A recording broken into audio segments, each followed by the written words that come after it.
Tania steadying himself! A star in the making. And there's the only goal! Sabini with it! After 11 years, once again, Milan are the champions of Italy.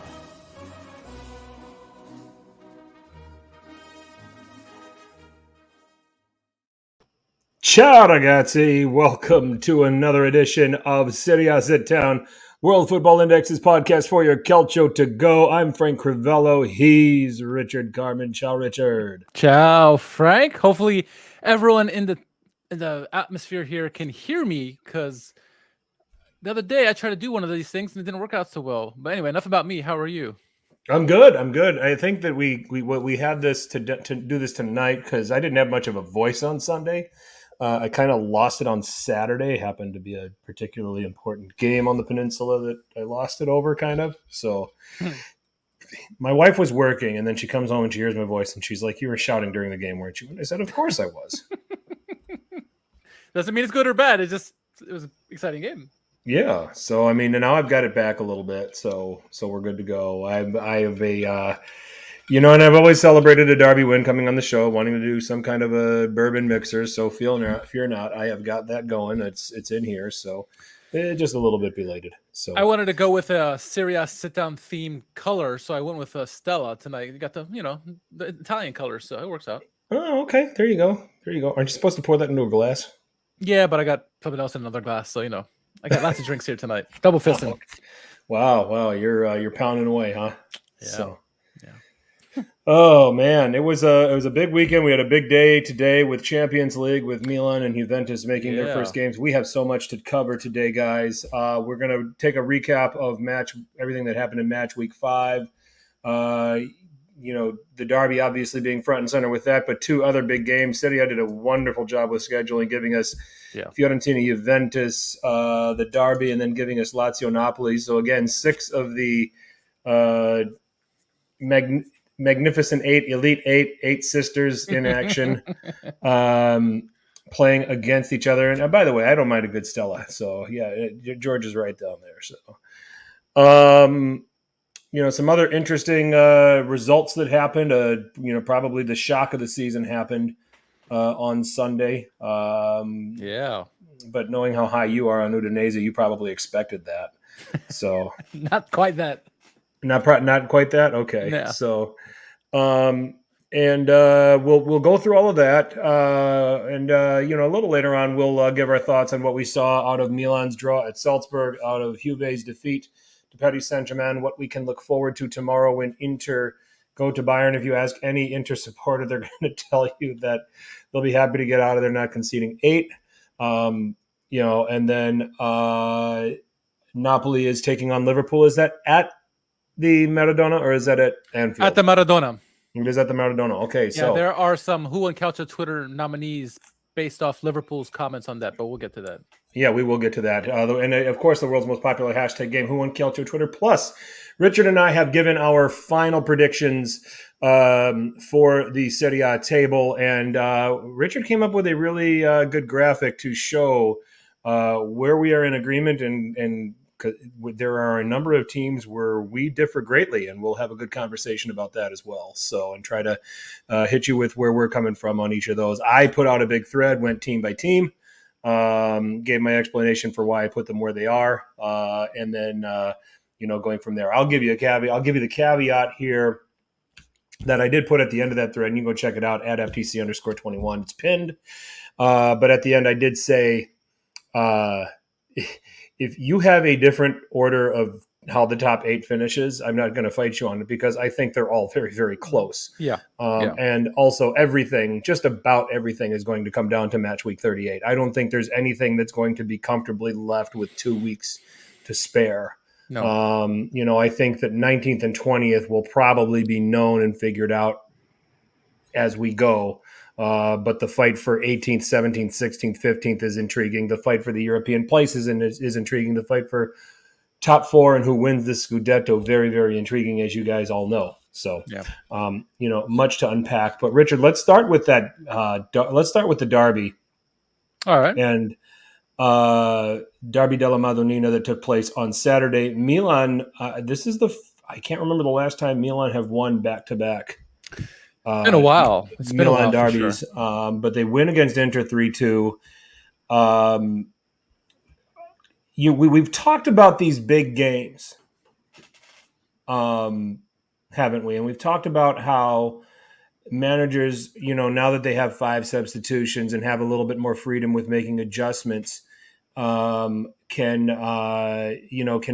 start a certain way and make their adjustments. And usually you'll see in a big game, if one team thinks the other team might put out a lineup that will dictate things, that they might put a lineup out that reacts to that, and saves maybe some of their creative players for the last 30 minutes, last 15 minutes, when guys have been out there for an extended period of time. Fresh legs that can run at, tired legs, things like that. We've seen that a lot in Serie this season. We have made that a big point of emphasis. Were you surprised to see both lineups coming out really with their 10s and with good intentions? No, not really. I mean, kind of mostly from Milan's side. I expected Inter to come out the way they did. I thought Milan would do some kind of, I think we talked about this last week, come out with some variation of what we saw last year when they had Kessie played in an unfamiliar role. We thought maybe Krunic or somebody would play out of position. But no, Milan with their best 10 or best 11, and it was great to see. I mean, we talked about this with many Interisti in the past that, before managers, before Pioli and Conte and even Inzaghi, the managers at their respective clubs kind of played scared, especially the Milan managers seemed like. And it was very tentative, very conservative.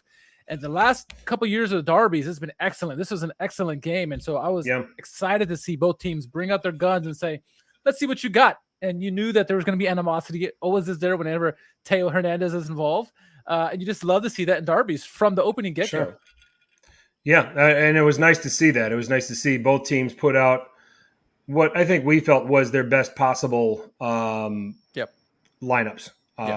for this match. So, De Ketelare getting his first opportunity in a derby. I think that the one question that you can ask of Milan is, is it Messias or is it Salamakers? What do you want to play with from the start?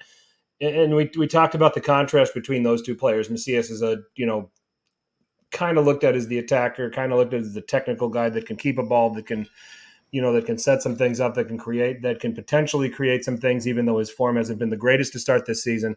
Where Salamakers is kind of the, drop back cover guy, although he wasn't today. By the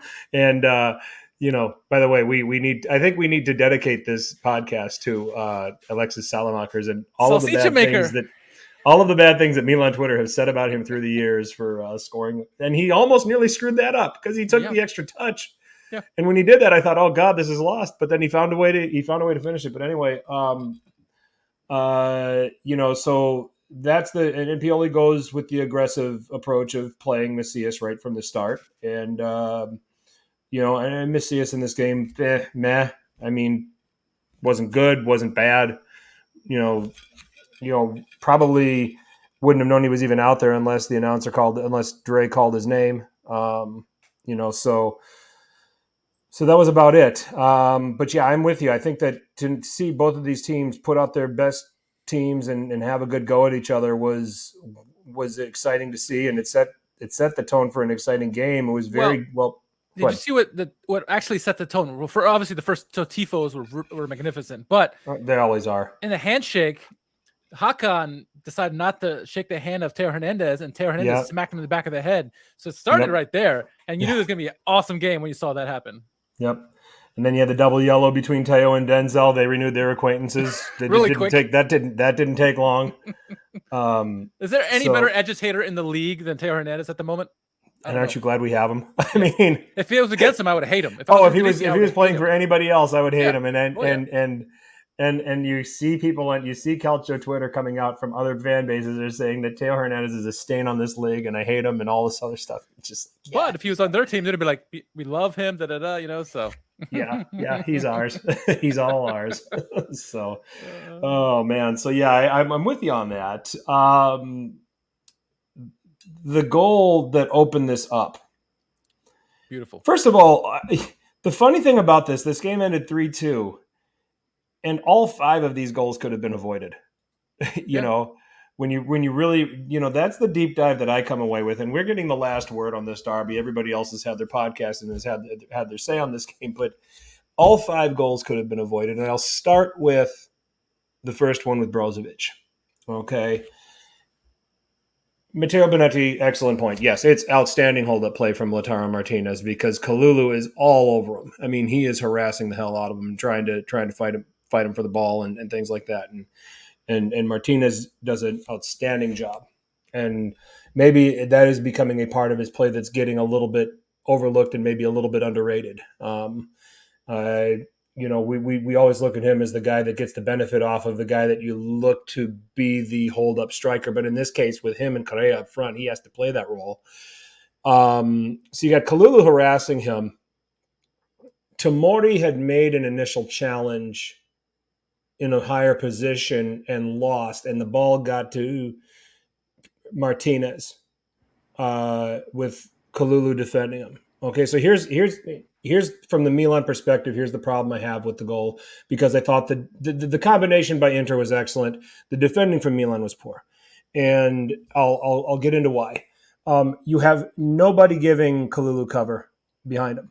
Okay, that needs to be Tomori's job. Tomori takes a chance to go higher and try to win a challenge and loses it. His immediate move needs to be getting back and supporting Kalulu. Instead, he's in a position where a midfielder should be, to Hamza's point. Okay, hoping that maybe Kalulu wins it and then he can take the ball off of it and turn and start the attack. That's not Tomori's job. Tomori's job is to provide cover. I can put Teo at fault for some of this too.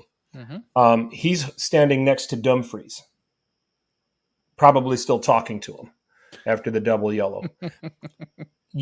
Teo in that moment, if you guys can visualize what happened on the goal, and the guys in the chat, I'm sure you can. You're smart people. You watch enough football to know. Teo in that moment has a responsibility to get away from Denzel Dumfries, pinch more centrally, put himself in a position where he can not only support Kalulu, but he can also still see Dumfries. We call that using your peripheral vision. Okay, know that he's still there. Have an eye on where he is, but be in a position where you can back things up. And if Teo is in that position, that he cuts out that through pass. So you can put him at fault a little bit for getting way too worried about Denzel Dumfries there, where he drops centrally. There's no chance Lautaro can turn and get the ball over to Dumfries. And even if he does, Teo can see it and it's predictable from where he is. So a lot of players out of position on that goal and not recovering properly. And I think De Ketelare could have done a lot better backtracking. He was a little bit lazy coming back, and by the time he realized what was going on, Brozovic was long gone, and he just kind of like charted his way back. I mean, but that I think has to be either Benacer or Tonali.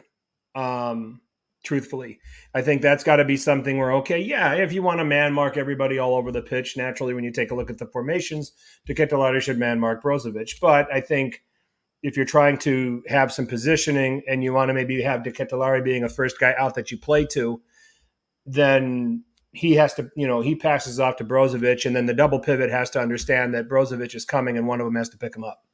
So Hamza's point, Teo's still not a good reader of the game defensively. Yep. And that's just it. It's a positioning issue from Teo. I think that it was Tomori's over-reliance on thinking that Kalulu was going to win that battle with Martinez and be in a position to get the ball, when really he should have just backed him up and let Benacer be in that spot, or even Tonali. Yeah. So a lot going on there defensively with Milan that just did not look good. But you give credit to a good team for taking advantage of that, and it is a wonderful combination, Lautaro to Correa to feeding Brozovic through. And they took advantage and they pounced, and Inter's up 1-0. Yeah. Great way to start the game. I think that hold-up play by Lautaro was so massively underrated because, one, he's a little guy, and he's holding off Kalulu, who's not a guy you can just push around easily. And he held it up wonderfully in traffic, got it over to Correa, who smartly found Brozovic on the breakaway there. And like you said, poor marking by Milan all the way around, but great way. He still had to finish the ball, right? You had Magnon coming out at you, and Brozovic, cool, calm, collected. He's a big game player against Milan always. He's always a world-class player against Milan and average against everybody else. Not average. He's a little better than average. But, great way to get the goal scoring started early. I think the derby needed that. I think it woke up Milan. Not that Milan were playing bad to start the game, but it kind of woke them up. Be like, you got punched in the mouth. Let's go. If you want to play, let's go. And I think it worked perfectly for Milan after that. Yep. Are we getting – we touched on this last week talking about Milan or maybe the week before. Are we getting worried?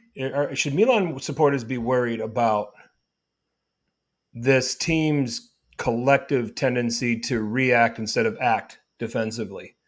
Okay, because I'm a believer that when you react, you're late. Okay, and you're putting your team in trouble. And I think that in the case of Kalulu and Tomori, who just have a ton of pace and can recover to anything, same with Teo, that they think that there's games and teams that they play against where they can get away with it. But if it becomes too much of a habit, better teams are going to punish them for it. And should Milan supporters be concerned? If it doesn't get corrected, it's still early in the season, so I'm not worried about it just yet. We look maybe 10 more games into the season. Are they still doing it? Then maybe I'll start to worry. My bigger worry for Milan, and Inter learned this after Milan gave him the game back after the 60th minute, is that attack the right wing side. Messias doesn't defend as well.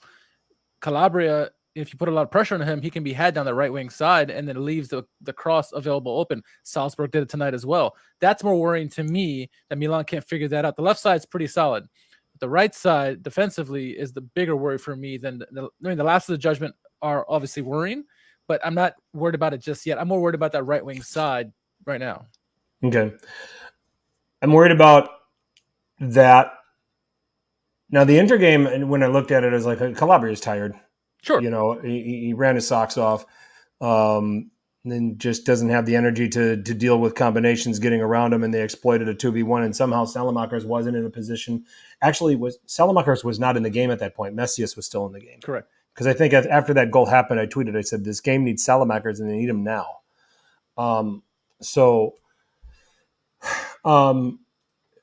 And then here in the Salzburg match, Okafor roasted him. He roasted Kalulu on the goal, but Okafor went to school on Calabria.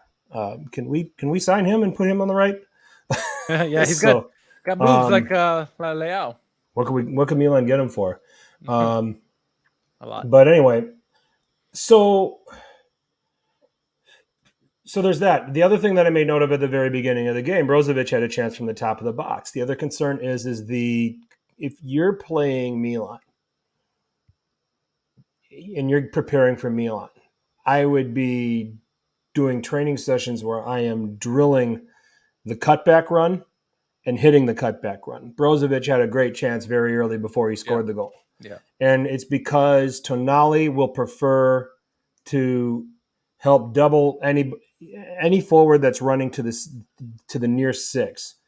Tonali's going to run and help the defender that's dealing with that instead of staying in a position at the top of the box. He did it against Atalanta, and what happened? Malinovsky was open at the top, and he finished. Okay, who will Milan see this season that have midfielders that can score on those cutback runs? Lazio with Serie and probably Luis Alberto. Napoli with their midfielders, Piotr Zielinski in particular.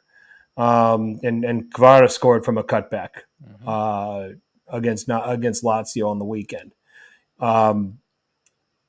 Juve, you don't think, but McKennie is a box hunter and will find a way. So there are midfielders in this league that can score goals from those runs, and Milan have to figure out how to deal with that, and they've got to defend that better. I think that when I look at Milan in terms of their defending right now, I think that those are the areas. Your point about Calabria on the right side, but also some of those cutback runs. I think that that's where they're most vulnerable right now. So, but what they do well is they press, and what do you do against Inter if you want to beat them? You press them. You press them into mistakes, and what happened? And not necessarily on the equalizing goal. I don't know if there wasn't a whole lot of heavy pressing going on by Milan. Çalhanoğlu just made a bad pass. That was a great assist. What are you talking about? Great assist. Secondary assist. Yeah. Hockey assist, right? That's right. But it was great positioning from Tonali. He jumps on it. He finds Leao, scores 1-1. And it was just what did Milan do? They just went to work on Skriniar in this game.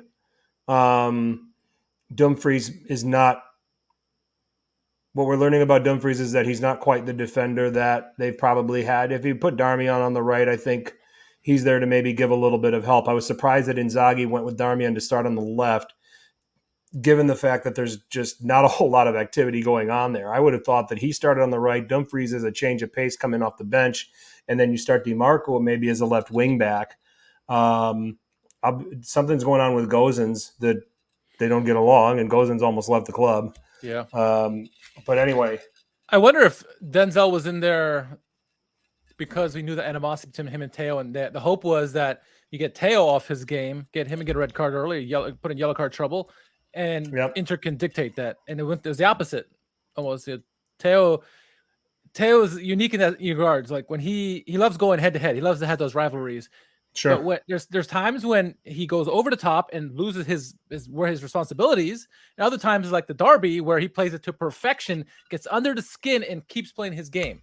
That's what you want to see. He doesn't always have that, but Inter, I think we're hoping for the former and try to get him off his game, which didn't work unfortunately for them. Sure. So, I mean, Milan just went to town though on Skriniar, on De Vrij, and Bastoni, and Bastoni. I mean, they just and in particular they know. I think once they figured out that Dumfries wasn't providing the support, they just went at Skriniar. And they take the quick throw into the beginning of the second half, and I don't know what in the world Inter were. They just completely caught napping. Giroud just backs away from all of the defenders, gets a spot. They find him. He scores 2-1. Milan take the lead, and then just shortly after that, a goal of the week candidate for me, mainly because of the flick on by Giroud. But Leao just danced. I mean, I don't even think it was even that he didn't even go that fast. No. It wasn't like a Ronaldinho type feint, It was just like a quick change of pace and beat three guys and put it back past Handanovic. So, and all I can think of, I mean, it's a goal for Leao. It makes it 3-1 for Milan, but all I can think of is Skriniar, I think, counted on having some cover. Yeah, De Vrij was flat with him. He wasn't on an angle where he could help him, and so he gets past Skriniar. Once he does that, he's gone. Goal. So there were. I mean, all of these goals. Makes my point. All of these goals could have all been avoided. Sure. There was some very poor defending going on in this game, and then in Inter's goal, Calabria doesn't have the support from Macias. Gets danced around, and Darmian should not be beating and getting behind Calabria. I mean, we get Calabria is probably not pacey as a fullback, but he works his tail side off. And Darmian's not a guy that should be getting behind him, but he does. Gets the cross, and then Dzeko beats Tomori to the point of the ball and finishes 3-2, game on. And then that's when it dawns on Pioli. I've got to get Salamakers out there. I've got to. And then I think the other smart substitution was bringing on Kjaer and moving Kalulu over to the right. Absolutely. To help kind of diffuse the threat from the wide areas. And then after that, wasn't a whole lot of event, and Milan would go on and win the match 3-2. I've said a mouthful. I'll leave it up to you. What were your observations from the game? I think overall, the right result, because I thought Milan were all over Inter for large stretches of this game. It's men against boys for majority of the game. Right. I thought that Inzaghi didn't prepare this match particularly well, but I think what's happening with Inter right now is that they've got some players that are getting exposed, and you see some guys on Inter Twitter, and you know exactly where they're going. They're kind of having a go at Skriniar. They're more so having a go at Stefan De Vrij. De Vrij I don't know what his age is, his actual natural age is, but I think in footballing years he's 50 because he's played so much. Well, how old do you think a Cherby is? He's got to be 60 then. Yeah. So And some of these guys are just getting blown past now. So, but I'll sit back, take a minute, and give me your observations from what you saw in the derby. So I think the game started out well for both teams. I think Milan started very strong. Inter looked like they were playing for the counter, and it was kind of fitting them perfectly. Obviously, the goal happened on the counter attack. Well done by them. We talked about that. Milan responded as champions do. Right, you get punched in the mouth and you just go right at them. And I think after that first goal by Leao, it was men against boys. It really was. And I think Milan got the second goal, got the third goal. Kind of what Anthony's talking about in the chat is that this game should never have been close to the beginning. Milan should have had a killer instinct, which it did not have. They weren't like Udinese. Udinese had that killer instinct against Roma, right? Milan didn't have that. Mm-hmm. And at 3-1, they should have kept attacking, should have made it one of those 6-0 games we saw in the past. Kept putting goal. They could have had 2 more goals easily in this game if they kept it on the front foot, and they didn't. And what we saw was, you give that chance for Inter, as Dzeko scores a nice goal, and then all of a sudden you're like, oh shit, here it comes. And though I think Milan were pretty comfortable, Maignan had to make 2 fantastic saves towards the end of the game, and they made it unnecessarily tight. It should have never been that, and that's probably on Pioli, on the players as well. Mm-hmm. I want to see, and I think Hamza mentioned that in the league it's not really a big deal, but I think it's important for the big picture that you want to have killer instinct no matter what. And so whether you do it in the league, Champions League, Coppa Italia, whatever, you need to have that killer instinct. The best teams have that. I mean, Real Madrid has that, right? We saw that in Champions League last year. So we saw it today. We saw it today. So I want to see that from Milan, and it should never been that close. 3-2 was a flattering scoreline for Inter. I thought Milan have obviously some issues to fix. Inter have a lot of issues to fix. I think the back three, the worst game they had as a collective for Inter. Skriniar, De Vrij, and Bastoni looked all terrible. De Vrij was probably the worst. Skriniar, like you said, had no help. De Vrij couldn't read the game for his life, depending on it. And Bastoni just watching things. No help from that midfield from Inter as well. Çalhanoğlu, Barella just standing around. Brozovic not doing much at the end, towards good parts of that game, honestly. I mean, that goal that Giroud scored, you had 5-6 Inter players just standing there. Leao moving around, doing what he wants. Nobody pressures him. Giroud in the box, 3 guys around him, not even close to him. He shouldn't be shooting that. So lots of mistakes. I agree with you, but I thought this was a fantastic derby. Had a lot of emotion, lots of guys going at each other. You saw Leao going at it with who was it? D'Ambrosio, I think. Skriniar tried to get involved. It was feisty. I loved it from the beginning to the end. The tifos were great. Good display of Calcio, I think, overall. I think the neutral would have loved that game. I'm sure they did. But both teams were far from perfect, though I thought Milan could have made this game a blowout, and they blew a chance because this would have been really giving Inzaghi questions or management questions towards Inzaghi. Not that they don't have it right now, but Pioli got that pretty perfect for the first 60 minutes or so. Yeah, and they just didn't have enough separation from Inter on the scoreline to go with it.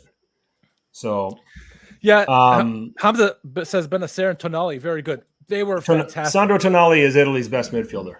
And Bennacer, I've never seen a shiftier motherfucker. Yeah, Tonali is fantastic. Right now, Sandro Tonali is Italy's best midfielder. I mean, and with all due respect to Marco, who was trying to make the case for Lorenzo Pellegrini a few weeks ago, and I don't think it was a ridiculous take. No. I just Sandro Tonali is technique, chance creation. He's got some goal scoring, and boy, he can get stuck in. He's combative. I mean, he is Italy's most complete midfielder right now. Yeah. Okay, there are flaws in Jorginho's game right now. There are some flaws in Verratti's game, and Barella. Speaking of a miserable player in this derby, Barella was miserable in this derby. After coming off looking like a world beater against Cremonese, he follows it up. I thought he was one of the worst players on the pitch. So I think that Sandro Tonali is right now Italy's best midfielder, and that is not my Milan bias talking. That is observing all of these guys playing right now. Yeah. And to Fuji's and Funyun's point, yeah, Tonali's not even 100% healthy. He came back early from his injury, so he's still trying to get his legs under him a little bit too. And I think Benacer is a perfect complement to him. I think he is the most shiftiest player, at least in the league, and that's comparing him to Leao. I think Leao is De Vrij compared to Benacer. Benacer has so many moves, evades defenders like it's his job, and then finds the right pass every time. He's just hard to get the ball away from. He makes the perfect tackles almost every time. They're playing together so well, and it's helping the defense and the attack with both of them the way they're doing it. So, all he needs to Catalare to just pick up his game a little bit more, and my goodness. Hamza saying Tonali's passing is inconsistent. Okay. When he's asked to help his team keep the ball, yes, he's fine. I think what you're looking for is, okay, the best deep-lying passer I've ever watched was Andrea Pirlo. Okay, and I'll maybe even argue. Not even Albertini? That's exactly it. I might even argue that Dimitri Albertini was better, from a deep-lying midfield position. So some of those high-risk passes that Tonali will make, I think that's what you're talking about. But where they lose the ball with his passing, does he put them in trouble? That's my question to you. Not this year. No, he doesn't. So last year, for sure. Ricardo Montolivo, whenever he wanted to try to pass the ball forward, he put his team in trouble because he didn't know how to do it. Ricardo Montolivo could pass the ball 5 yards square, 5 yards backwards, just as good as anybody else in the world. But I mean, my 10-year-old son can pass the ball 5 yards square and 5 yards back sometimes, but not as good as I'd like it to be for a 10-year-old. But when you're talking about those big cutting passes that you saw Pirlo do, you saw Albertini do in his career. Yes, sometimes he hits them, sometimes he doesn't. But when he does it, are Milan really in trouble when he misses? No. Yeah. But so he could certainly improve. He's not at the top of his game just yet, and so he has room for growth, which is scary for everybody else, right? But and then Hamza, you're talking about pass accuracy in the late 80s, 1983. What does that actual mix entail? Let's break down what are those passes? Okay, if his safe passing decisions are his safe passing decisions might all be in the 90s, mid to high 90s. Okay, and his risk passes, the longer passes, all right, probably in the high 60s, low to mid 70s. I can live with that. Okay, I can live with that. Last year he lost possession 13 times. All of last season. That's pretty damn impressive. If that's I have a hard time buying that. That'd be pretty impressive. Tell me where you got those. Tell me where you got that stat. Because I'd like to look that up. While we're gushing over Milan, and deservedly so, questions for Inter outside of Inzaghi. Why the hell is Handanovic still a goalkeeper there? Onana, as soon as he was signed, he should have been the goalkeeper, my opinion. And then I think Hamza is the one who brought it up, who said that DiMarco, why didn't he start this game? Right? We know why maybe Gosens didn't start the game, but why isn't DiMarco starting the game? That would have been my correction if I was Inzaghi. Darmian would have started over Dumfries, and DiMarco would have started at the left wing back. Yeah. Darmian is probably the best defender out of your wing backs, and knowing what Milan bring down that left hand side, I would have guarded against it. But I think he took the chance of trying to play Dumfries higher in hopes that he could pin Teo back, which I think had some effect. I'm saying 13 times per game. Ooh, thank God. Because it was like 13 times an entire season, he should be a Ballon d'Or finalist. So, yeah. Anyway. Do you think, and I'm pretty sure I know the answer, do you think Lukaku would have made a difference in his game? Yes. You do? Would. Yeah. I don't. Martinez is, and while he was wonderful on the hold-up on the one goal, he's not the hold-up player that Lukaku is. Sure. Okay, let me backtrack. Current Lukaku needs to get his legs under him. Probably not. But a fit Lukaku. Lukaku from 2 years ago, 100% affected yes. game. But he's not that guy. Yeah. And that's where I think Inter's counting on him to bring it back. So I'm with you on the goalkeeper. Onana should be starting. I mean, you brought him in for a reason, and at some point you're going to have to take the toy away from Handanovic. And I don't know if you can really blame him for any of the goals, but but I agree. You shouldn't. 3 goals to Milan, 3 goals to Lazio, a late goal to Cremonese probably tells you, a goal against Lecce. Have they kept a clean sheet? Spezia, which anybody can keep a clean sheet against them when they try. Except for Milan. Well, Milan got screwed when they last played them. Let's see this year. But my point on Handanovic is it's not okay. The goals might not be his fault, but does he command the respect of the outfield players in front of him anymore? That's a big thing with goalkeepers. Yeah. So, and maybe they don't, have the respect for him, and maybe if you throw Onana back there, I'd like to see if that puts a jolt in that back three and puts a jolt in some of these players and motivates them.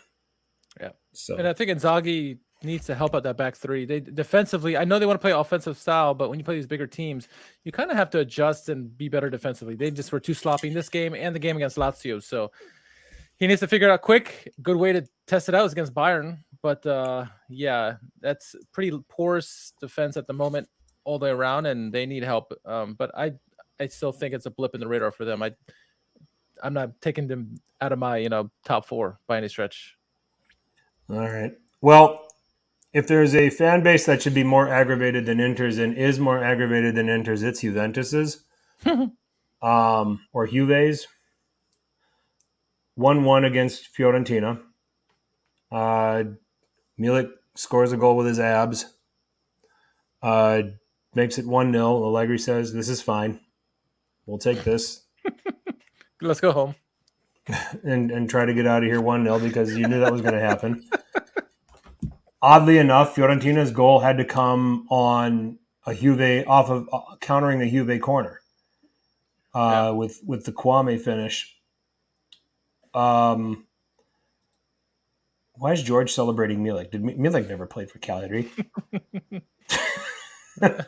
Hey, he doesn't have a team in the league anymore. He's got to celebrate anybody, okay? Yeah, I think George is just going to come in the chat and just randomly put people's names in. So, but it's what you expect from a Juve game, especially when they get an early lead. They'll say, "Okay, you have the ball, and see if you can score on us, and if you can, great. If not, we're going to win 1-0." I mean, I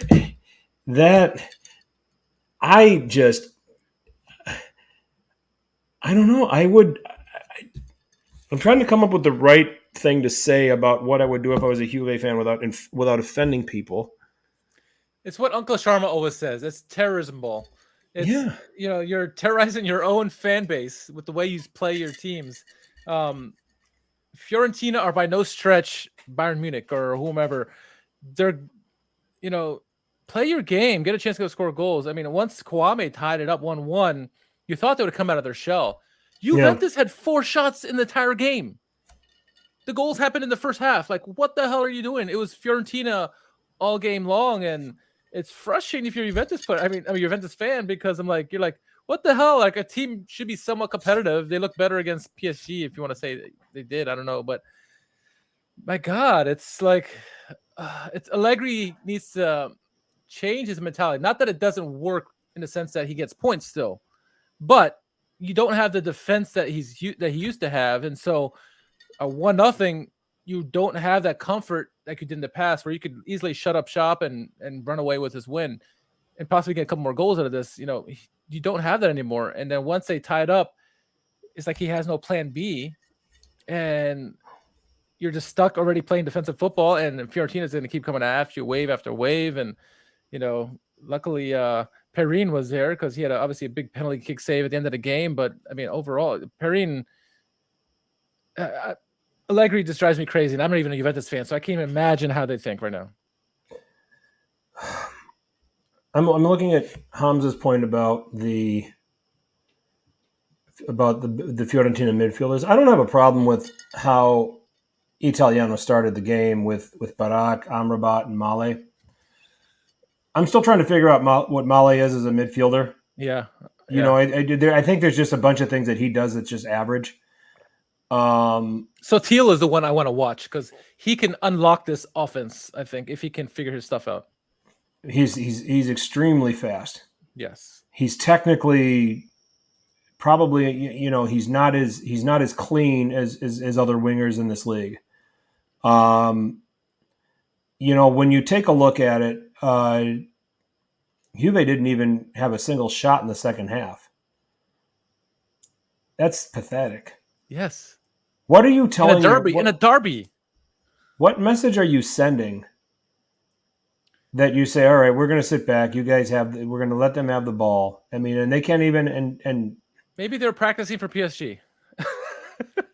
You take that the could possession. be if it was a training game. Sure. I get it. But in a derby, you would never do that in a derby. That's the whole thing is like Fiorentina are a rival for them. This is embarrassing for the fan base when you put that kind of performance in a rivalry game. Champions League be damned. But if you're trying to win a Scudetto, how do you not have your best goal scorer out there at any point in this game? I mean, last 20 minutes, put him in.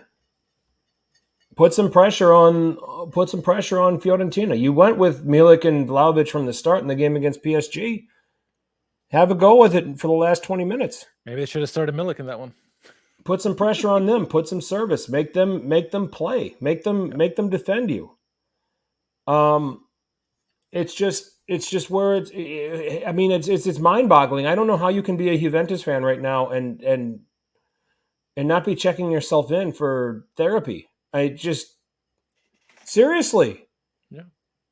Like I got so angry at 2010 Italy with how Lippi lined his team up and how they played and the way they played. I'm looking at all these other teams playing progressive, attacking football, and here we are trying to scrape out results and can't beat Slovakia. And it was just like, please, please, please don't tell me this is how Lippi wants to end his career. Yeah. I saw those 90s Juventus teams under Lippi. They attacked you. They went at you, man. They were good. Those through the Champions League. Zidane. Hell, I've been a Milan. I'm Milan till I die. But I love that. I love Lippi's Juve so much that I have a Juve jersey. I loved watching them play when they had Ravanelli, Vialli, and Del Piero up front. Okay, and then when that had to get shuffled around because Vialli went to Chelsea, Ravanelli went to Middlesbrough. Here comes Zidane. Here comes Boksic. And they don't miss a beat. And hell, they were better. Yeah. You could argue they were better in 97 when they lost to Borussia Dortmund than they were in 96 when they beat Ajax and won the Champions League. Yeah. You know, those teams were so good and so fun to watch and so ruthless going forward. And now you got this. You know, you're handcuffing all of these creative players. You know, what does this Moretti kid think he's gotten himself into? You know, Cuadrado, Kostic. Kostic came from an Eintracht Frankfurt team that they just made a habit of scoring goals. Yeah. And that guy playing for Eintracht Frankfurt had 10 crosses and 5 shots before he even got off the bus. Yeah. You know, he looked better against PSG than he did in that game, for sure. Yeah. Week in and week out, it's just getting so aggravating. Blasphemy. Fuji's, okay, I was 23. All right? 22. Was young. And the Sony mini disc shirt actually looked kind of cool. And half our chat isn't even 22. Come on. Yeah. I don't know. It was a different time for me back then. I drank way more than I drink now. So now Juventina are drinking, so. Yeah. So, I mean, what do you do? But at the same time, I mean, I you know, and I can't even, like with Fiorentina, we talk about Italiano, how we underestimate his tactical acumen. It's like, what do you have to prepare for? You fell behind. Allegri called his guys back and gave you license to go at them. How did you not get at least 2? Right? Yeah. I mean, I wish they had scored more. Dodo had a couple of chances, and the team had a couple of chances overall. Jovic has got to put that away on the penalty. It always infuriates me. I know some goaltender. I mean, Perrin made a great read on the penalty kick, but that should have been a goal. He should have scored. Yeah. You know, and I know the percentage says 50-50 on the penalty kicks, but it infuriates me when the striker misses. Yeah. So Yeah. I mean, I'm willing to go so far to say that Fiorentina were unlucky not to get the 3 points here. So Anthony's 27, so he would not remember the 90s Milan or Juve squads. So nor would he admit it. yeah. So I remember the Milan squads back then being Capello got them. Capello, Sacchi obviously was brilliant. Capello continued it for a little while. Yeah. Then it burned out for a little bit, and then it was good for a little while, and then it fell apart under him. Sacchi tried to come back, and Sacchi 2.0 sucked. Yeah. Trying to rely on George Weah and stuff, got you so far. Zaccaroni showed up and won it in 98 with Oliver Bierhoff as his striker. And that's right. A guy by the name of Andres Guglielmin Pietro. I remember him. It was Gulli for short. I think that's when Thomas Helveg was there playing right back. Yeah, Helveg was the right back then. That's what I remember about them. So, used to finish 8th and 10th. They did win it under Zaccaroni in 98 because I remember that team. I remember them winning it on the last day, and they were fighting off Sven-Goran Eriksson's Lazio to win that title. I remember. And Milan had to beat Perugia, and Lazio ended up playing to a draw on the last day, and that was all enough for Milan to win the title. And then I think Ancelotti, there might have been one more manager in between Zaccaroni and Ancelotti. Matter of fact, no, there was a couple of them because Terim was there. Yes, and I think Ancelotti took over from Terim. Yep. Yeah, I remember that. And Ancelotti was at Juve. He was at Parma, and then he was at Juve, and then he was at Milan. So, just trying to show off my history here. History or age? No. The fans weren't happy with Zaccaroni's Milan. No, they were ordinary, and they won the title. So. Yeah, they were ordinary. They played accordingly, and they won the Scudetto. So I'm with you, Hamza. So, man, I mean, it's one of those games where you so badly indict Juventus that you can't make a judgment on Fiorentina on this game. I'll tell you what I can make a judgment on is Napoli. This is what I wanted to see from Napoli. Okay, you fall behind, you get hit in the mouth early on, you're on the road. That was the question that I wanted to see answered early on in the season. And it's a Lazio team that I don't have the greatest and warmest feeling about. And my predictions are going to show that. But can you go on the road and come from behind and win? And they did. Okay. Entertaining game here at the Olimpico, Richard. By the way, 2-1. Napoli seized this game and really took the game to Lazio, especially after they fell behind in that 4th minute on that Zaccagni goal. Yeah. And I thought they bossed the game from there on out. So that was an example where Fiorentina was invited to boss the game from there on out, didn't take the chances. Napoli was far more ruthless, played with some toughness. And come out of the Olimpico with a win and come out with the 3 points at the Olimpico against Lazio that Inter couldn't come up with. The minor details when you're talking about finishing positions. Talk about Napoli. And I thought they were fantastic, and 2-1 doesn't do them justice, in my opinion, from this game. No. And I think, obviously getting punched in the mouth by Zaccagni and Lazio in the 4 minutes into the game or whatever it was, they had every right to capitulate and not do that well, but they came out, they bounced back. Kvaratskhelia and Osimhen really trying to dictate things. Peter Zielinski was all over the place. Obviously, Ingisa and Lobotka doing a lot of magic there in the midfield. What you saw early on was Kvaratskhelia almost doing too much to try to be solo, be like, I'm the guy. And a couple times he missed like Osimhen wide open and a couple other guys he missed wide open. But he also created some things, right? Like he had that wonderful play before the first goal where gets the ball top of the box, makes a great fake with a great step over or whatever the hell he did. Took a shot, hit the post, ended up leading to a corner kick, I think. And then Min Jae Kim a guy that both of us are very high on. Everyone's talking about number 77, but Min-Jae Kim is a pretty damn good pickup. He's not Koulibaly, but he's a pretty damn good pickup. And he's fantastic off the set pieces. And again, he showed he got the goal. It barely went over the line, but it doesn't matter. It crosses the line. That's all that matters. Providel did the best he could. And as soon as that goal went in, you're like, Napoli's probably winning this game. And they continue the pressure on and on and on. And eventually, Havrašeli got the game-winning goal, but they missed a lot of chances. They missed so many chances in this game. How many posts did they hit? I know Osimhen hit a post. Havrašeli had a post. They had so many other near opportunities where they just missed the outstretched pass or whatever. And this could have been a bigger result, I think, for Napoli. So, Lazio consider themselves lucky that it was only 2-1. But this Napoli team showed, I think, as Anthony mentioned, grinta. We weren't sure if they had grinta. Like you said, how would they do if they go down early on the road? And they showed in this game. Say what you want to say about Lazio. Lazio is one of the 8 sisters. And so beating one of the 8 sisters is what we want to see from Lazio or from Napoli. And they did it. And this team is only going to get better. Khvicha is not even at his full potential yet, which is scary. We'll see what he does in Champions League. I'm curious to see what he does against Liverpool. But in this game, I think, despite the lack of chemistry, and I think there's a lack of chemistry up top with Napoli, I think everything else is pretty good. Obviously, the midfield is very fluid, but that I think Osimhen and Khvicha are not quite there yet. And when they get there, look out. And we're forgetting about Lozano and Politano on the right-hand side. But once they get that chemistry that the old guard at Napoli used to have, this will be really fun to watch. Yep.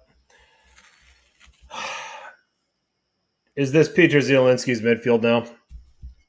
I've been banging the drum for this guy from the start of the season. Once Fabian Ruiz left, it says, okay, Zielinski, your table is ready. And I thought he turned in another good game here. He is their best midfielder. That doesn't say that Anguissa and Lobotka and Almos aren't good. They're all very good. But I think this is Peter Zielinski's team to really dictate things. You saw him make a lot of plays, get into the box, assisting. I think he set up that play that Havrašeli ended up scoring the goal for the game winner. Had his making passes all day around the pitch. He's good on set pieces. He needs to take over this midfield, and I think he's finally starting to do it, hopefully. But luckily, he has good partners in Anguissa and Lobotka, and some of the guys come off the bench. Obviously, the wingers are going to help too. But yeah, this has got to be his team. Eventually, you've taken the torch from Hamšík, and now this is your midfield. Yeah. And I like to see what he can do, embrace that pressure and really take over, because he could do some magical things for Napoli if he does continue to take it to the next level. It just astonishes me because early on when Spalletti started with Napoli, he did not give this guy a chance, or didn't give him. Certainly didn't give him the run he's getting now. Yeah. So I'm all on board that I think that, while we talk about Kvara, while we talk about Kim, I'm still going to maintain that Zielinski is been off to a big-time start this season and has been a huge part of what Napoli are doing. So really dictates things and plays in a position that a team that plays Lazio's system is going to be really, really uncomfortable dealing with, okay? I think you have to have – I think your best chance at taking away some of the things that he produces and creates is playing a double pivot against him, where you've got two guys that you don't double team him, but you can adequately pass him off. If one guy has to leave him and go and give cover to where the ball is, the other guy can deal with where he is. I don't think you can play a 4-3-3 like this and tell Danilo Cataldi you're going to have to deal with Zielinski when he has the ball. And I'm curious to see what Liverpool does, because I know all the top Serie A teams will be watching this game, because can they contain Havrašeli? Hamza's mentioning maybe if Gomez starts instead of TAA, maybe got a better chance. If you have TAA starts, Kvara roasts him. Yes, period. Yes, I agree. TAA gives balls away and he can't defend. And I think if Liverpool use a double pivot as well on them and shadow that side, they can really take him out of the game and really force somebody else to beat you, is what you would want. Is it going to be successful? We'll see. Because if Liverpool finds a way to shut him down, the other top teams in the league, it's a copycat world, and so they're going to see this and try doing the same thing to slow him down, because he's obviously off to a fantastic start. But we'll see how, if anyone can do it, it's going to be Liverpool, right? And so let's see how they react to him. I fully expect number 77 to play up to his opponents because he's done it any time. He's done it for the national team, right? He's done it to his previous stops. So we'll see. But it's gonna be a fun matchup to watch as a neutral, at least for me, I think. Yep. This is why I can't trust Lazio. I mean, I think that I don't think. But Sadi? I just don't think they're as good as the other 7 teams. That's why I have them 8th. I think that they can get exploited at the fullback positions. I don't think that they have enough tough tackling midfielders that Sadi can integrate when he has to protect the lead, or do things like that, or when things get into a grind. I think that there's a way that Sadi's going to want to do things, and the way he's got things situated at Lazio. I think they're behind the other 7 teams. So fair. It's fair. But when they can get it to their front 3, and Zaccagni scored this time. Immobile, obviously we know he's going to score goals. Felipe Anderson does so many things well. Yes. And then when you can get a Sergei and Luis Alberto backing them, or if it's Sergei and another midfielder backing them, they can have some influence. But when you pin them, I don't think there's enough tackling going on in that midfield. And I don't think there's enough toughness to deal with what's going to be going on playing around them. Yeah. So, and I'm with you, Hamza. I think Marcos Antonio should be getting some more playing time. I don't know what's going on with that. At least Provedella is staying in goal because I think he's not the issue for them. And I think you mentioned Felipe Anderson does so many things well, right? He's obviously really pacey and is very shifting and has a nice shot, but he's also good in the air. He nearly scored a goal against Meret. Meret had to pull it out of his ass to make a save there. It could have been easily 2-2 at that point. So Felipe Anderson, he's come back into the league and back to Lazio and is picked up kind of like where he left off and if not gotten better. And so they still need, to your point, help in that midfield. They need that tackler. And Cataldi, though he's an upgrade, I think, from what Lucas Leiva and previous guys had, he's still not the answer. And it's obviously the Mercato is closed now, unless they find someone on their youth team or someone else steps up. Maybe they move Marcos Antonio into the defensive midfield. I don't know. But Lazio need to figure that position out for sure. I think as a Sergei Milinkovic-Savic on his own is an excellent midfielder. I think as a collective, Lazio's midfield is really, really easy to beat, which is why I have issues with them. Yeah, and their fullbacks. I still don't think they're better at those spots. So, right. Okay, so looking at the rest, let's just go through the scores. Cremonese 0-0 with Sassuolo. Sassuolo had 7 shots on target. Another hero performance from another hero performance from Radu. Yeah. Spezia 2, Bologna 2. Brace for Marco Arnautovic is probably the highlight in there. Hellas Verona 2. Pick, right? No, I'm starting to regret that now. I had Lukaku. Hellas Verona 2, Sampdoria 1. Some guy named Doig wins the game for Hellas Verona. Yeah. I watch this guy's like, who the hell is that guy?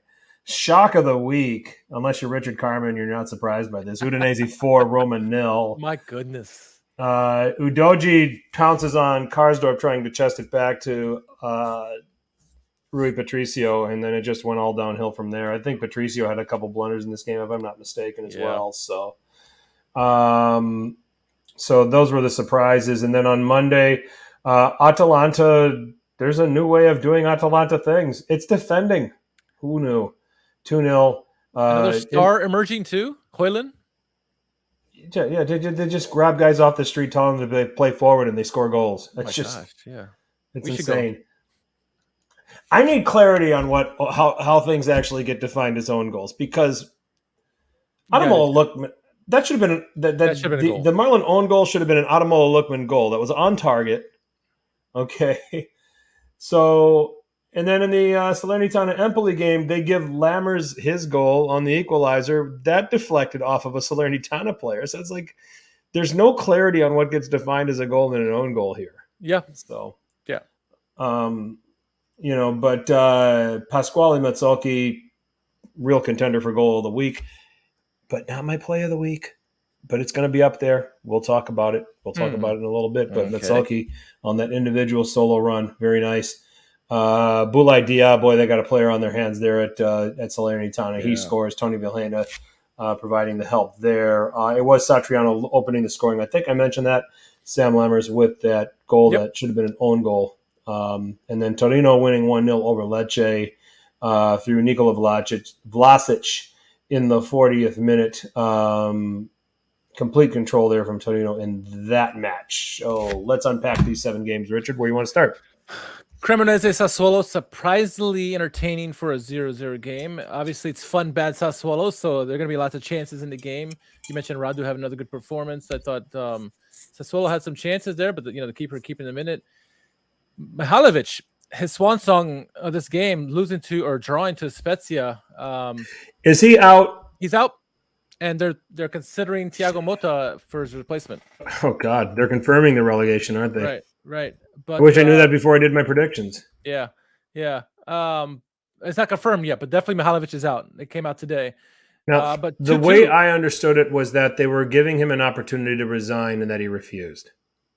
Yeah. Well, they should have got rid of him in the summertime. We talked about this. He lost the team last year. Saputo's trying to figure out how to break this cleanly. Yeah, and you can't. It's hard. I'm looking at it. I'm trying to look for some update on this right now. So go ahead, carry on. That game, obviously Arnautovic still scoring goals. Both the goals that Arnautovic scores, the passes that led to his goals were fantastic, and he did well in the finishes as well. Hellas looked good against Sampdoria. I thought we may see the days for Gianpaolo be numbered here, but I thought it was a good bounce back game for them. I don't know how that goal was an own goal for Alduero. Maybe that wasn't the goal I'm thinking of. There's another own goal that bounced off the post and hit off the goal. It might have been I don't remember what it was. It doesn't matter at this point. But Hellas, good performance to bounce back and get that win there. First win of the season, I think, for them.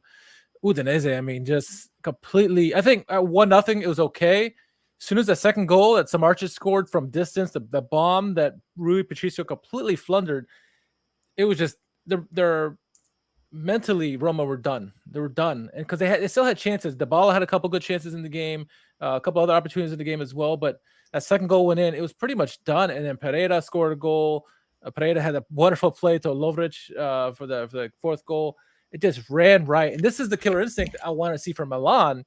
Is like when you have a team on the ropes, knock them out. Don't give them opportunity. Imagine if at 2-0, or 3-0, they gave Roma a sniff, and if they get a goal, Roma's going to come back possibly. Udinese didn't allow that. And then, Atalanta, again, plug and play. Højlund, I want to see what he does.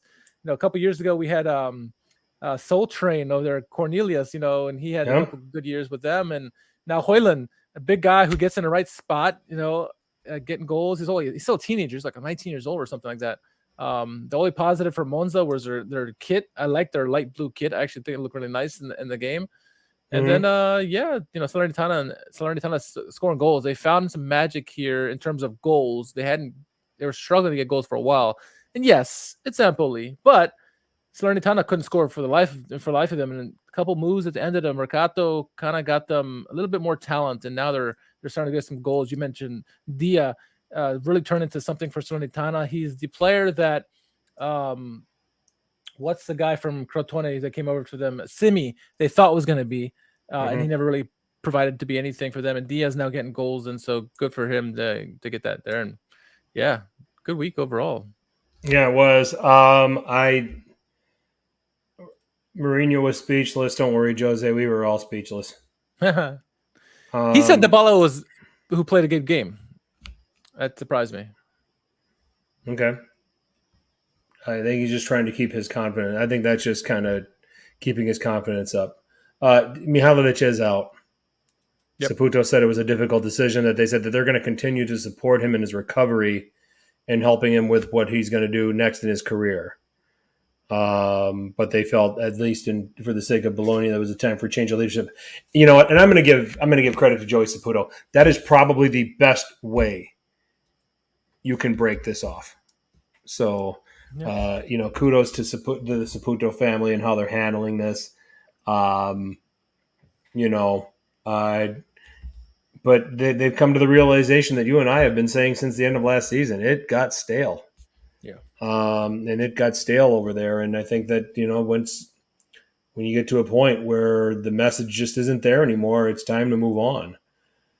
I'll tell you what I'm impressed with, and not just because of the top of the table. Atalanta. Okay. Talk to me. Okay, 2 goals conceded through the first 5 games. This was a team that was all over the place defensively last year. Yeah. And when you look at them statistically and you look at it game by game, Atalanta have allowed the other team to have the ball. They've allowed them to have the possession, where we see Gasparini and these Atalanta teams and we think, okay, possession superiority, chance creation, things like that. All right, and they dominate games. And Bonetti makes a big deal out of the wingbacks and how they can come forward and score and that sort of thing. And this is a different Atalanta and how they're setting up. Gasparini's adjusted and had them become more of a counterattacking team. They're not demanding the ball as much. And I think that has been a huge relief to how they can organize and how they can defend and how they can set themselves up. Yeah. Now, if they reach Europe next year and go back to the old way of doing things, maybe they're just doing that this year to just make sure they get their results, and that's how they're going to do it. Hamza's saying they can't attack because their players are very slow and unathletic. I don't think that's the case. I don't think Ademola Lookman is unathletic. I don't think Duvan Zapata is unathletic, and I don't think, whenever he gets the opportunity again, Boga is unathletic. Yeah. I'm damn sure. I think Pasalic is deceptively quick. And then you've got Malinowski.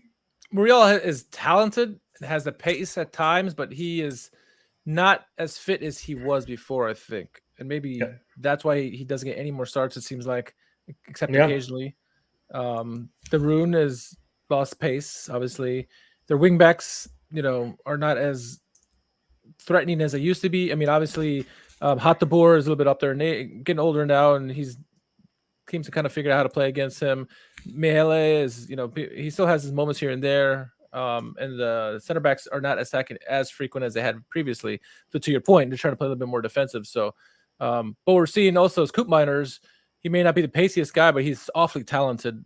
He can play a multitude of positions. Incredibly technical. Technical. Yeah. So I see that Gasparini has been willing to adjust and make this shift. And I think he had to with the personnel he had to work with. Mm-hmm. I think any of us would have looked at Atalanta and said, okay, no, Europe, they're going to go after everybody. And they're going to go out and bomb away. And Gasparini's done exactly the opposite, and he's done it to resounding success. The one knock that I will have here is the only big team they've played is Milan, and they had a 1-1 draw. I mean, you probably can look at the Torino result, the 3-1 win, and say, yeah, that's impressive, given how Torino have been so far this season. Yeah.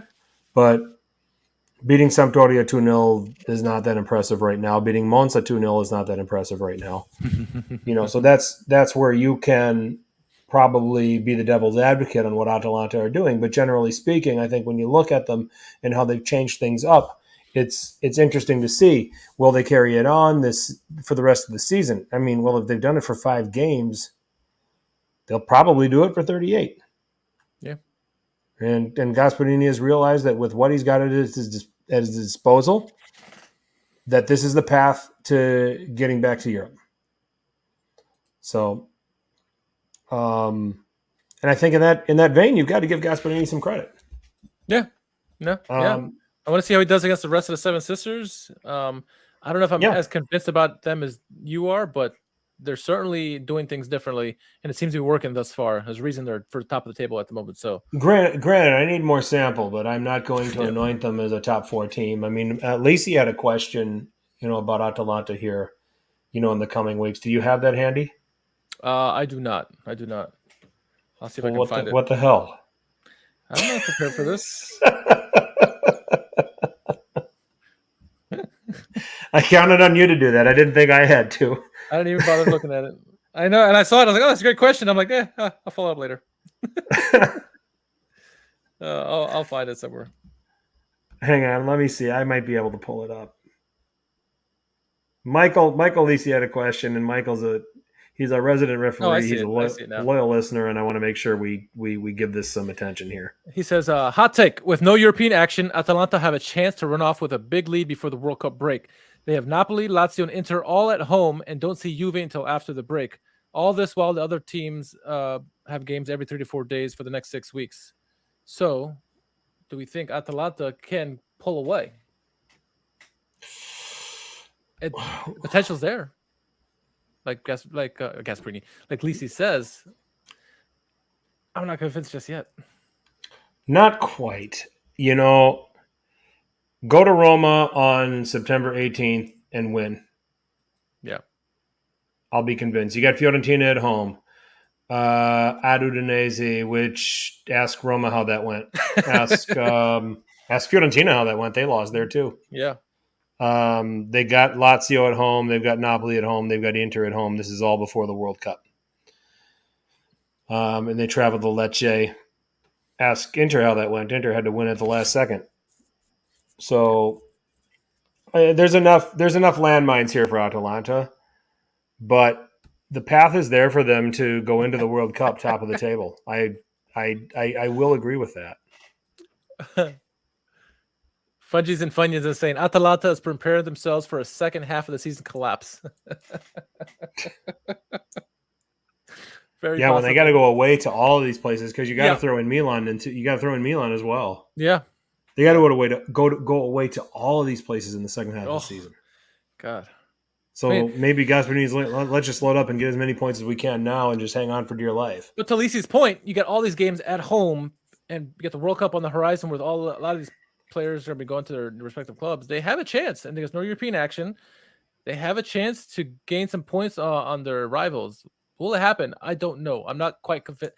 Atalanta is the one team I'm still not convinced yet, and they could be Jekyll or Hyde. They could be what they are, we see now, and doing very well for the rest of the season, or they'll collapse at some point and the defense will be leaky again. It's the one team. It's so hard for me to assess what they are right now, and I still need a few more games on them. And even then, I don't know. I'll know where they're at. It's difficult with them. I would give them about a 15 to 20% chance of being top of Serie A that's pretty high. At the World Cup break. When is that break? Obviously December something, right? Yeah. And that might be generous, but yeah. I don't mind giving them those odds. So just given the schedule, given how they're playing, given no European distraction, not playing every 3 days. I still think under 5%, but again, who knows? We'll see. Yeah. And then to Hamza's point, the majority of their players are not going to the World Cup. Yep. So we'll see. I mean, it's a legitimate question to ask. I mean, it's only been 5 games. September 18th, if they go to Roma and they win, we need to revisit this and we need to look at it a little more seriously. That's the way I'm going to leave it. Yeah. What's that? For both clubs. Look at both clubs. Yep. So Atalanta doing Atalanta things. They're just doing them in a different way right now. So they've changed how they're doing their Atalanta things. They're not going out and pounding people for 5 or 6 goals. They're keeping you out now. Gasperini is just kind of pulling the tricks on all of us. So, I mean, that's the most I have on those batch of games. Yep.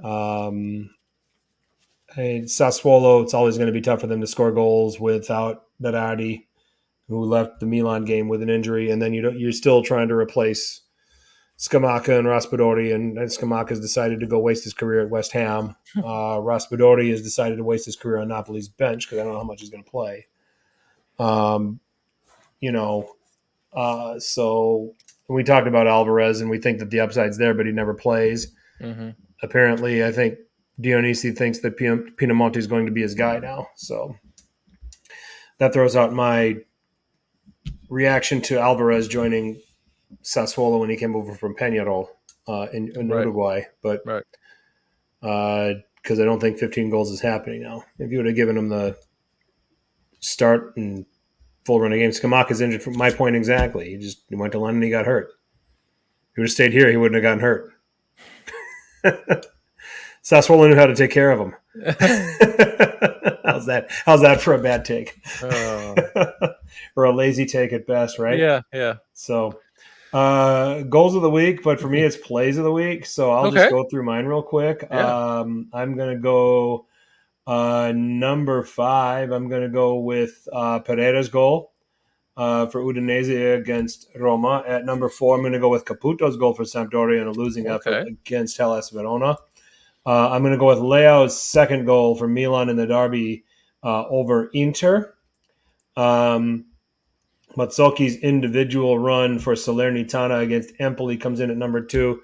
Play of the week, Mike Magnan's save on Hakan Çalhanoğlu. That was headed to the upper right corner of the net, the flying save to tip the ball over the bar and preserve the 3 points for the Rossoneri. I'm surprised that's not been talked about as much, but that was one unbelievable save. Yeah. Not for him. It could have been a different scoreline for sure. Yep. My honorable mentions: Harvashelia's goal, Moret's save on Felipe Anderson. I mentioned earlier. Both Arnautovic's goals. I thought the Medel pass and the Soriano pass were fantastic, and the Caputo's goal as well. I like that as well. But not my top 5. My top 5 are as is. Mattia Perin at number 5 with a save on Amrabat and his double. It's not even a double save, but it's also a penalty kick save on Jovic. I think those 2 big saves in the game. I just put them as 1, so that's number 5. Number 4, I like team goals, and I think Inter's team goal where Brozovic scored the goal, with Lautaro holding it up. Nice goal overall. 4 for me. Number 3, I put it in Mike Magnon. I thought obviously his header save, the save on Lautaro's header plus the save on Hakan, fantastic saves. I don't know anyone's going to make that save on Lautaro that he did. Maybe Hakan save as well, right? I like team goals again. That comes in number 2, Udinese. I'm putting some salt on Roma's wound there. Their 4th goal, beautiful team goal. Just half the team gets involved on that goal. They just pass. Udoji with a great crossfield pass to set up the 2 other passes that led to a goal. So wonderful team goal there. And then Leao, his game winner. The back heel by Giroud. I just loved that. It was a wonderful pass by, I don't know if it was Tonali or who it was, but Giroud back heel flick to Leao. Leao embarrassing the 3 best defenders for Inter, and then puts it away past Handanovic. So that's my number 1 play. Hence why I'm wearing the jersey. There you go. Safe to say we still have Domenico Berardi's goal against Lecce as our goal of the season front runner. Yeah. Okay. So we have not seen one that beats that yet. Not yet. So we're going to get there. So predictions? Sure. Let's get into it. Richard and I have very contrasting table predictions. We are identical in our champion. We are identical in Roma getting to be a top 4 team under Jose Mourinho, and that this is the year that finally Allegri's tactics don't work and Juventus fall out of top 4 and finish 5th. We're identical on Fiorentina finishing 7th, Torino 9th, Udinese 10th, Sassuolo 11th, and then Lecce 19th and Cremonese 20th. So let's just talk about Napoli and Inter. Okay. I've got Napoli second. You've got Inter second. State the case for Inter, and I'll state the case for Napoli. They're not the reigning champions, but they're a year removed from being champions. They put a fight with Milan to the very end last year, a couple of results, and maybe, things are different. I don't think this team is that drastically. I don't think they're worse. I think they've added some pieces that will help. Obviously, Lukaku will help, and he's not the same player as he was, but he's still going to score goals. I mean, you picked him for Capocannonieri. He's still going to be a factor for them. Obviously, the defense is an issue the last 2 games for me. Doesn't help my case, but I think they're going to be in the mix. They're a good team. They're going to beat up the teams that they should be beating. And barring the 2 games we just saw here, I think it's a blip on the radar. I think Inter is going to be a difficult team to beat this season. And so I feel they're much more consistent than what Napoli can be. And that's why I have them ahead of Napoli. Not that I don't like Napoli, because I've been talking about Napoli all preseason. But I think Inter, I know what they have with them. With Napoli, it's potential there. Inter, I know what they have, and I'm confident that they're going to be able to pull the results. They're going to make life difficult for Milan, the Napolis of the world, and Roma's. So I'm fully confident that they'll be in there till the very end for the Scudetto hunt. Okay, and here's where I beg to differ. I think that last year I expected a dip under Simone Inzaghi. We didn't quite get it. They were very, very close to winning the Scudetto. This year I think that dip happens. Okay. And I think it's already starting to happen. I think that maybe teams are starting to figure out Inter a little bit more as we go. I think that De Vrij, I agree with the sentiment among Inter Twitter that De Vrij is past it. I don't think that Acerbi is an improvement to that back three. And eventually Skriniar is going to find some form and play a little bit better. But I look at this Napoli team. I look at the gut check against Lazio and how they came back and won that and dominated that game. I look at Kim getting better with every game. I look at Zielinski taking control of things. I look at Kvara being a revelation and seeing that I grossly underestimated Napoli preseason. I see that they're collecting the results now, and I talked about them being the team that nobody would want to play over the last 10 games of the season this year and being the trendy team for next year. Well, they're winning now, and they're still going to be a dominant team over the last 10 games of the season this year and be the trendy team for next year. So that's where I have Napoli just over Inter finishing second. We're also very contrasted in Lazio and Atalanta. You're high on Atalanta, at least higher than I am, and I'm higher with Lazio. So why do you think Atalanta is going to be 6th as opposed to me picking them in 8th? No Europe, and they can keep playing like this and keep collecting results. And I'm not sold on Lazio's midfield. I think that you can easily get through them and get to a center back pairing that is probably average when it comes to Serie A. And then also, I don't think they're better in the fullback positions either at Lazio. These are areas that they had to strengthen and didn't. I think this is a team that's very, very easy to get at. I think that you can put them under pressure, make them uncomfortable. I don't think Sarri has the players at his disposal on the bench to be able to adapt, where I think that you can see that. Just look up front for Atalanta. It seems like Gasperini can put anybody up there and they can score. Where Lazio is going to have to be Immobile dependent again for long stretches of the season. And for those reasons, I've got Atalanta finishing 6th and Lazio 8th and missing out on Europe. Yeah, that's a good shout. Especially if Atalanta continues the way they're playing for the rest of the season. That's an excellent shout. During the Mercato, not that either of these teams did anything particularly fantastic, but I think Lazio did a good job of unloading some dead weight. They need to get rid of some guys, and they did. And I always think Sarri improves his team, especially in that second year. And we are in the second year now, and we started seeing glimpses of that, what we saw against Inter. Now, that could have been Inter having a blip in the radar or a brain fart or whatever, but, Lazio looked very fluid in the game. Obviously, having guys like Zaccagni, Felipe Anderson, Immobile, Luis Alberto, if he ever going to start again, and Sergei Milinkovic-Savic, those guys will help. Yes, I agree about the fullback issues, and Romagnoli, I think, is an improvement on Acerbi. He is. And obviously got a good goalie now with Provedel. But I think Sarri is going to have his team playing more of his style compared to last year, and they can only be improved from last year.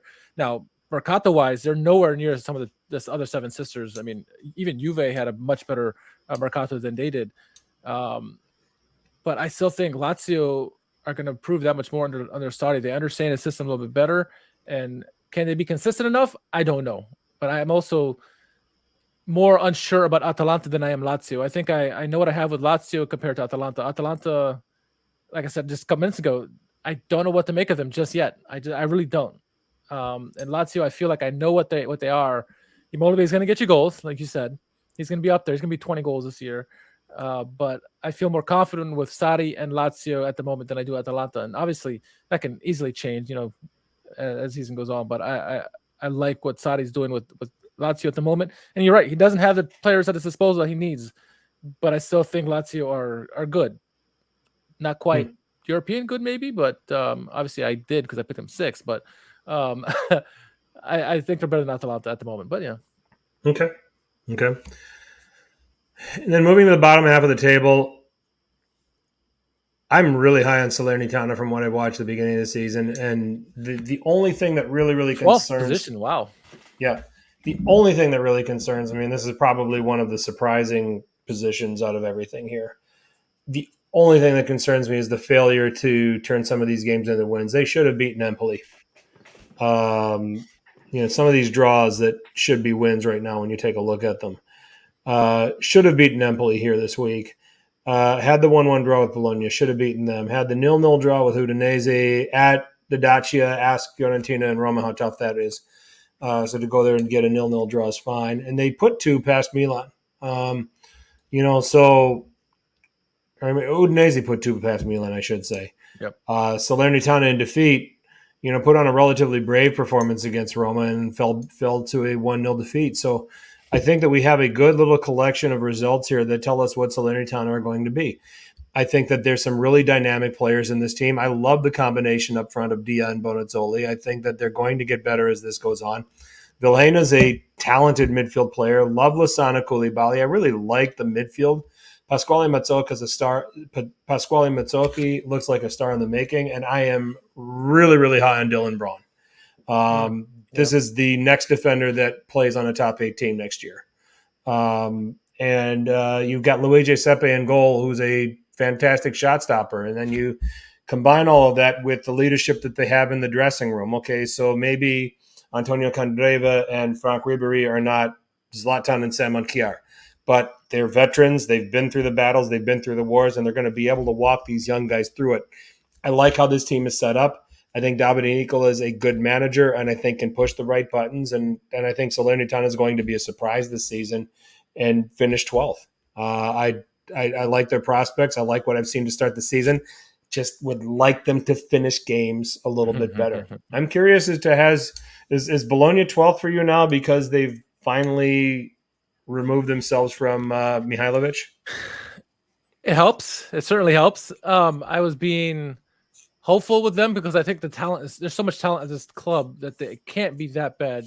I think they're obviously Arnautovic leading the league in goals. Not that that's going to happen for the rest of the season, but there's good players. There's good players at Bologna's disposal, and they just need the right managers. Now, I think getting rid of Mihailovic will help. Now, if they bring in Thiago Motta, maybe not, but I like what they have there, and I think they're at least the players are better than Verona. Verona is still a good team, but they can't figure it out for whatever reason. They got one this weekend against Sampdoria. Makes me question my Verona over Sampdoria pick, especially with Gianpaolo there. But I still have high hopes of Bologna. And Salernitana, I did think they improved. I think the end of the Mercato, they brought in some good bodies that really going to help them get out of the relegation, which is why I got them out of there as well. But yeah, I think Bologna, I think, Sampdoria, Empoli, Verona, all going to be in the mix there with each other, Spezia as well. For me, I think it's Monza. Nicola, I think he always struggles when he's with a team for more than a year, he starts to struggle. The bodies that came in will help for sure. And I think that'll help them get out, but I don't know if I'm convinced yet that he's going to, I can hear the Trecco Saputo cheese backing up at Richard's house. I do like Udinese. And I've been talking about it all preseason. I think they're a tough team. They're a tough out. But I think Bologna has the talent that they're going to figure it out. Figure it out in the sense that they're going to be mid-table, not necessarily relegated. If they had kept Mihailovic, I didn't expect this to happen. I thought he was going to get fired. I think I mentioned it in the preview pod that Mihailovic is going to be one of the first to go because how could it not? You saw what he did last year. Everyone saw this coming.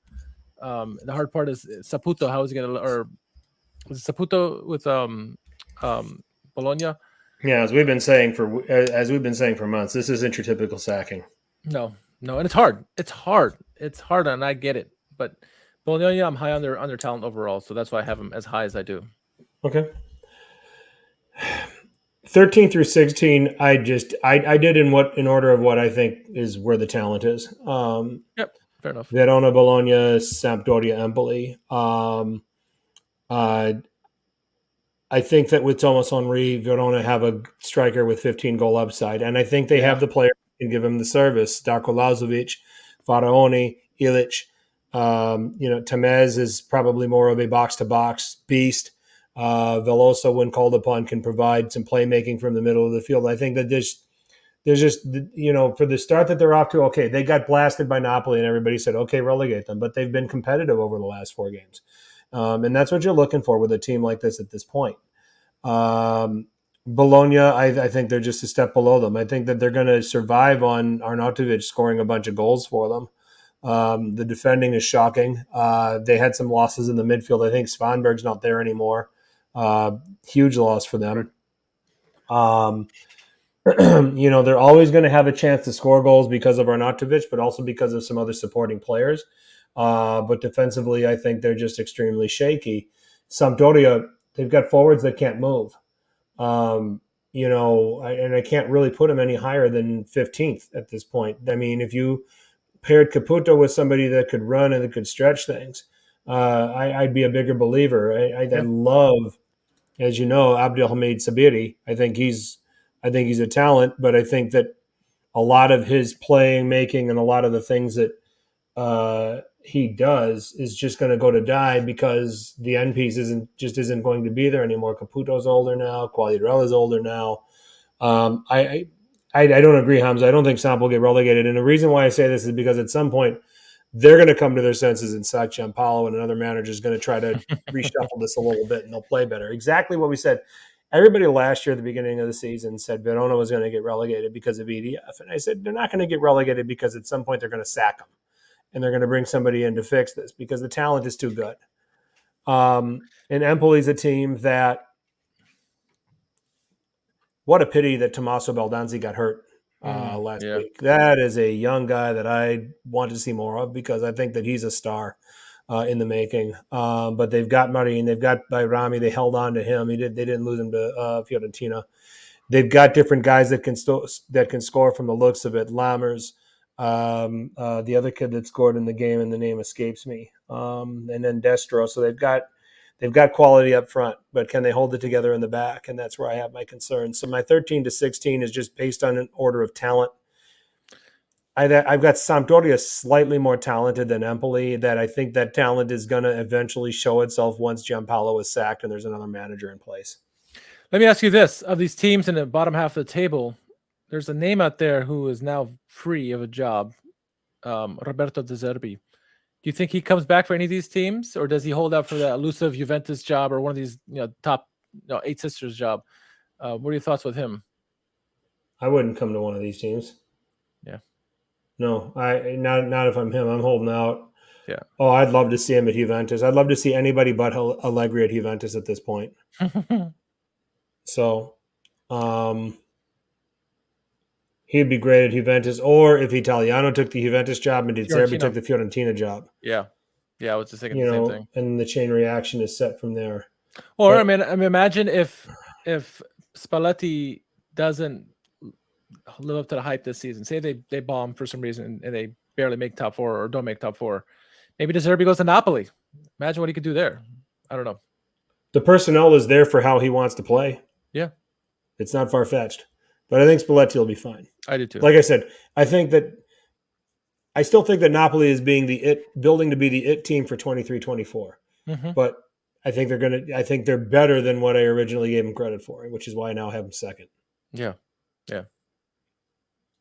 Okay, cool. You're 13th to 16th and rationale for it.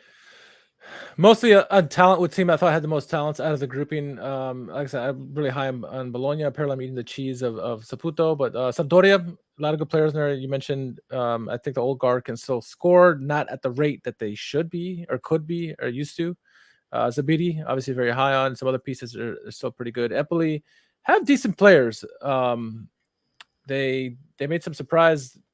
They played surprisingly well last year, considering from a promoted team, and I think that they still can get the results. They have some goal scorers on the team. We talked about some of the players last year that did so well for them. Verona, they have too much talent not to be relegated, in my opinion. Doesn't matter who their manager is. I think there's still good bodies there. But they are more talented than Spezia, in my opinion, more talented than Salernitana and Monza and Lecce and Cremonese. Spezia, I think, do just enough to stay in the league. Every year we say, are they getting relegated? And then they find a way somehow. I know you have them going down this year possibly. And the only reason I don't have them going down because I think Monza, Lecce, and Cremonese are that bad. And I think Monza has a talent to get out of it. I agree with you. But they haven't shown any glimpses of it just yet. And, so far, all the moves that they made remind me of the banter era when Berlusconi is leaving Milan. Whereas a lot of moves looks nice, but they don't work out. Hopefully that's not the case for them. I hope they make a challenge, them and Lecce and Cremonese. But I think Spezia are more stable than Monza are at the moment, or anybody below them. That includes Salernitana. But, what do I know?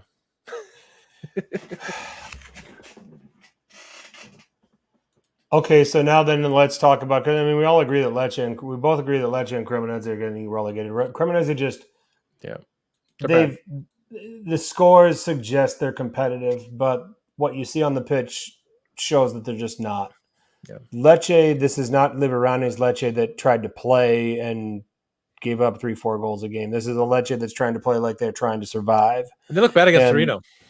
What's that? They look bad against Torino. And they just don't have enough going forward to change a game and enough to get out of where they are. So you have Salernitana 17th, Monza 18th. Obviously, I'm very high on Salernitana, and so I'm going to call you crazy for having him 17th. I got him out of relegation. At least that. I have Spezia getting relegated, and I have Monza surviving. I'm going to stick to my guns in the preseason of Monza. I cannot see a team that has Matteo Pessina, Stefano Sensi, Gianluca Caprati. They shouldn't be relegated. Getting relegated. Well, we saw Cagliari get relegated, and they had pretty talented players as well. Yeah. With all the respect, George, I'm going to argue. I'm going to argue that this Monza team has more talent than last year's Cagliari team. I'll take Caprati is Caprati kind of plays and does what João Pedro does, except that Caprati can also serve a ball and can do some things a little bit more technically. I think the midfield is a little bit better. I think where Monza is going to have their problems is they thought they might still have something in Andrea Ranocchia, and Andrea Ranocchia is dusty and can't defend and just sucks. Like, he's already firmly locked into my crap on a cracker team. Nice. And we've only had 5 games. But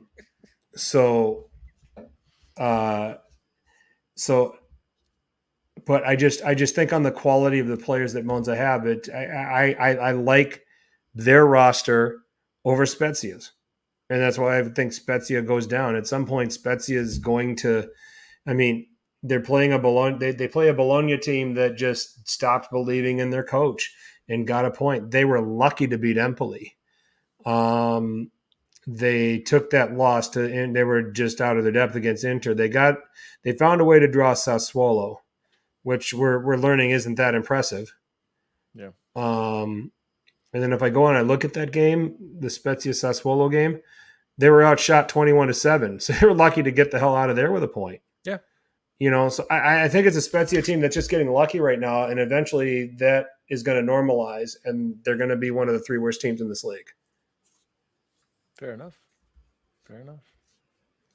Your case for Monza getting relegated then? Again, it's more like, I feel like it's very similar to the banter era of Milan with Berlusconi when he was leaving there. A lot of players aren't doing anything. I agree. I think they have talented players there, but they haven't shown me anything yet that can change. Now, maybe a new manager will change that and get more out of these players. They got a lot of talented players for sure, and some of them near and dear to us, but they haven't proved anything to me yet that they're better than, certainly not than Salernitana, who just made some moves at the end of the Mercato, and they seem to be gelling already. And again, Spezia, I think, still have it's a little more together. It's more a little cohesiveness and chemistry. They've been together for a little bit more now that they can get it done. I like Simone Bastoni, scored a rocket today, or this weekend, I should say. And so there's some pieces there that I like. Doesn't mean I think they're great and all. I'm starting to, as this podcast is going on, I'm starting to consider my Salernitana Spezia swap. Maybe that should be flipping positions there. But I just slightly have Spezia ahead of Monza. And I hope not. I think I'd love to see Monza stay up, or I'd love to see Lecce stay up, but not convinced just yet. All right. If anything, we've given you some players you should start thinking about watching. Dylan Braun of Salernitana. Mm-hmm. Keep your eye on him. When he comes back fit, Tommaso Baldanzi for Empoli. Really, really impressed so far.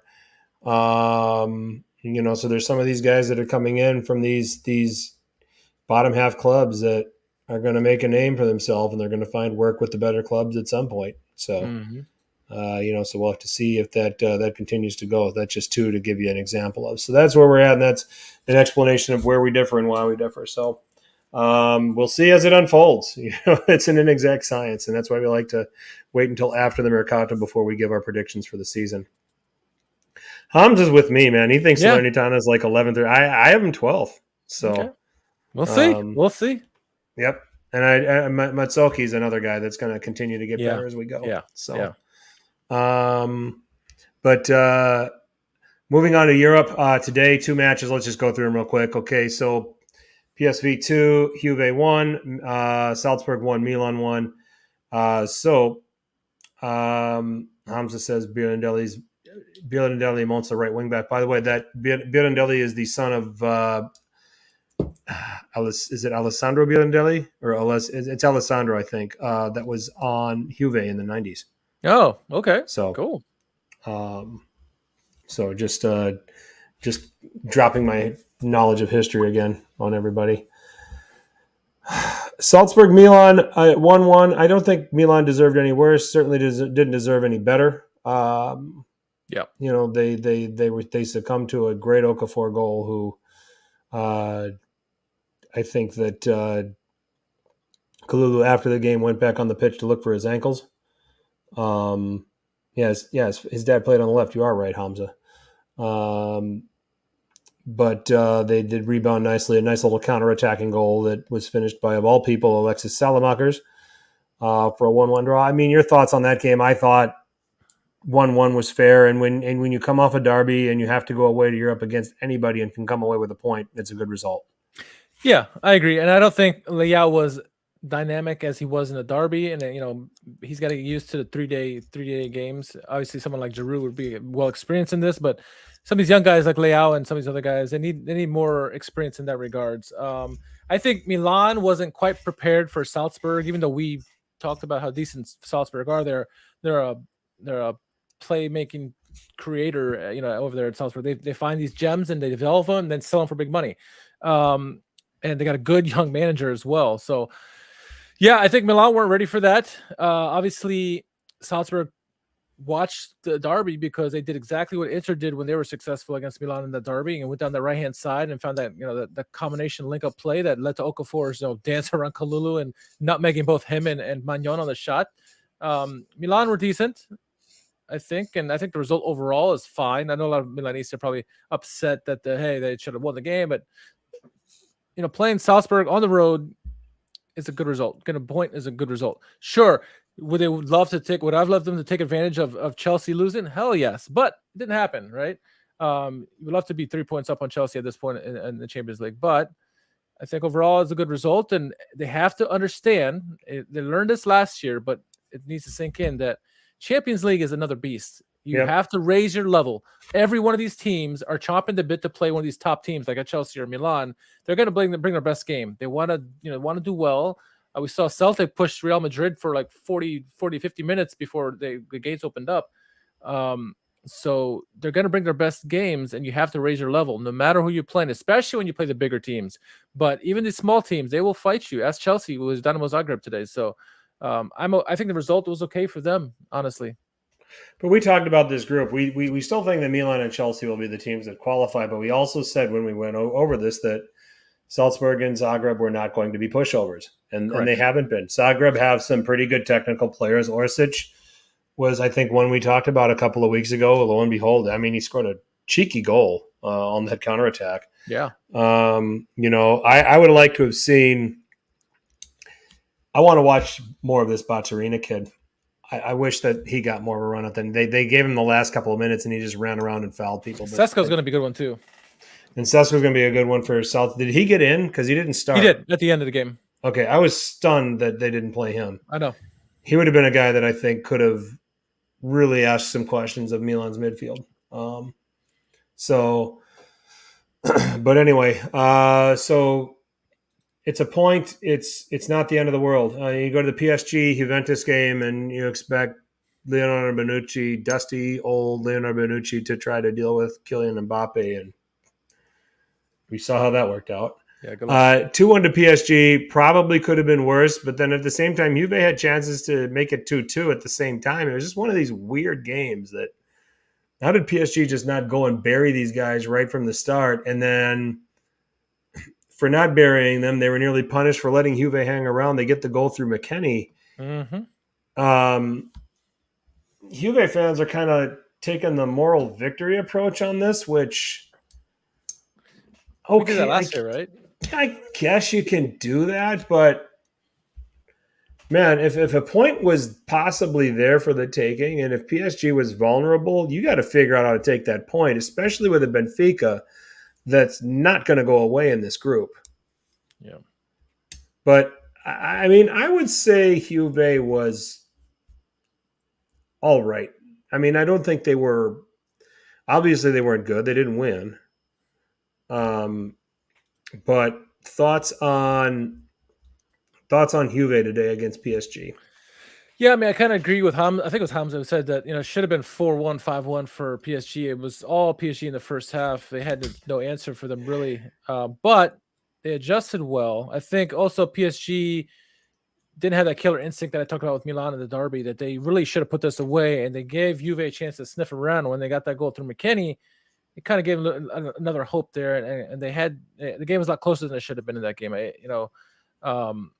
think what we saw were two brilliant finishes by Mbappe for sure. I mean, those not many people in the world can get those finishes first touch like he did. Both goals were difficult, and he nailed them in back in the net.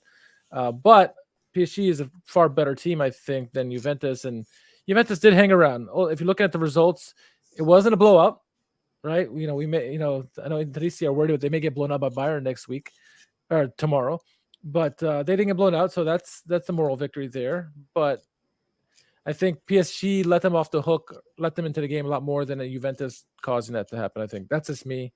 But my biggest gripe with Champions League today was Paramount Plus, which normally I love that crew that works Champions League, but I waited freaking the whole post-game show to watch highlights of Italian teams, and all they talk about is Mbappe and Haaland for 50 minutes. I'm like, are you fucking serious? So no action from the Milan game or the Chelsea game or some of the other games. I'm like, come on now. That pissed me off.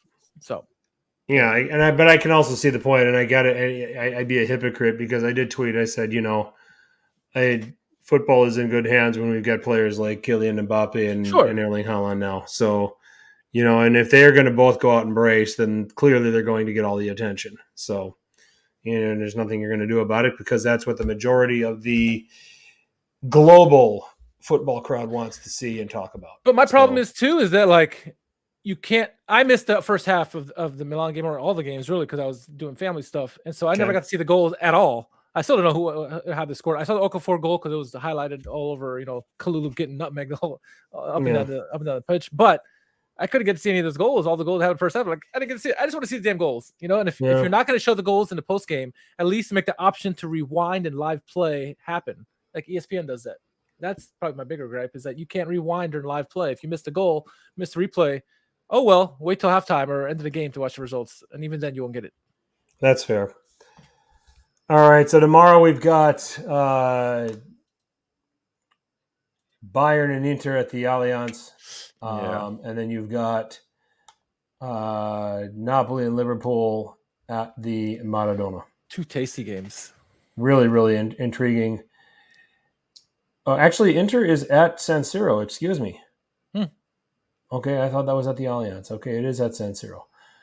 All right, you got a Bayern right now that they beat Victoria Köln in the Pokal. Okay, big deal. Come off drawing Union Berlin and drawing Mönchengladbach. Put 7 past Bochum, put 6 past Eintracht Frankfurt, put 5 past Leipzig, which that we're learning that's not hard to do against Leipzig. Inter, meanwhile, are defensively suddenly shocking. Gave up 7 in their last 3 games in Serie A, 3 to Lazio, 3 to Milan, 1 to Cremonese. This game is at Inter, which is why I might give Inter a puncher's chance to get something out of this. It's also probably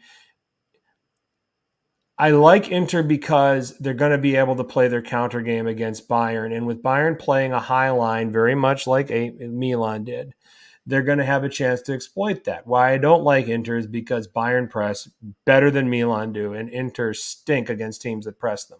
Yep. So this is where I'm conflicted.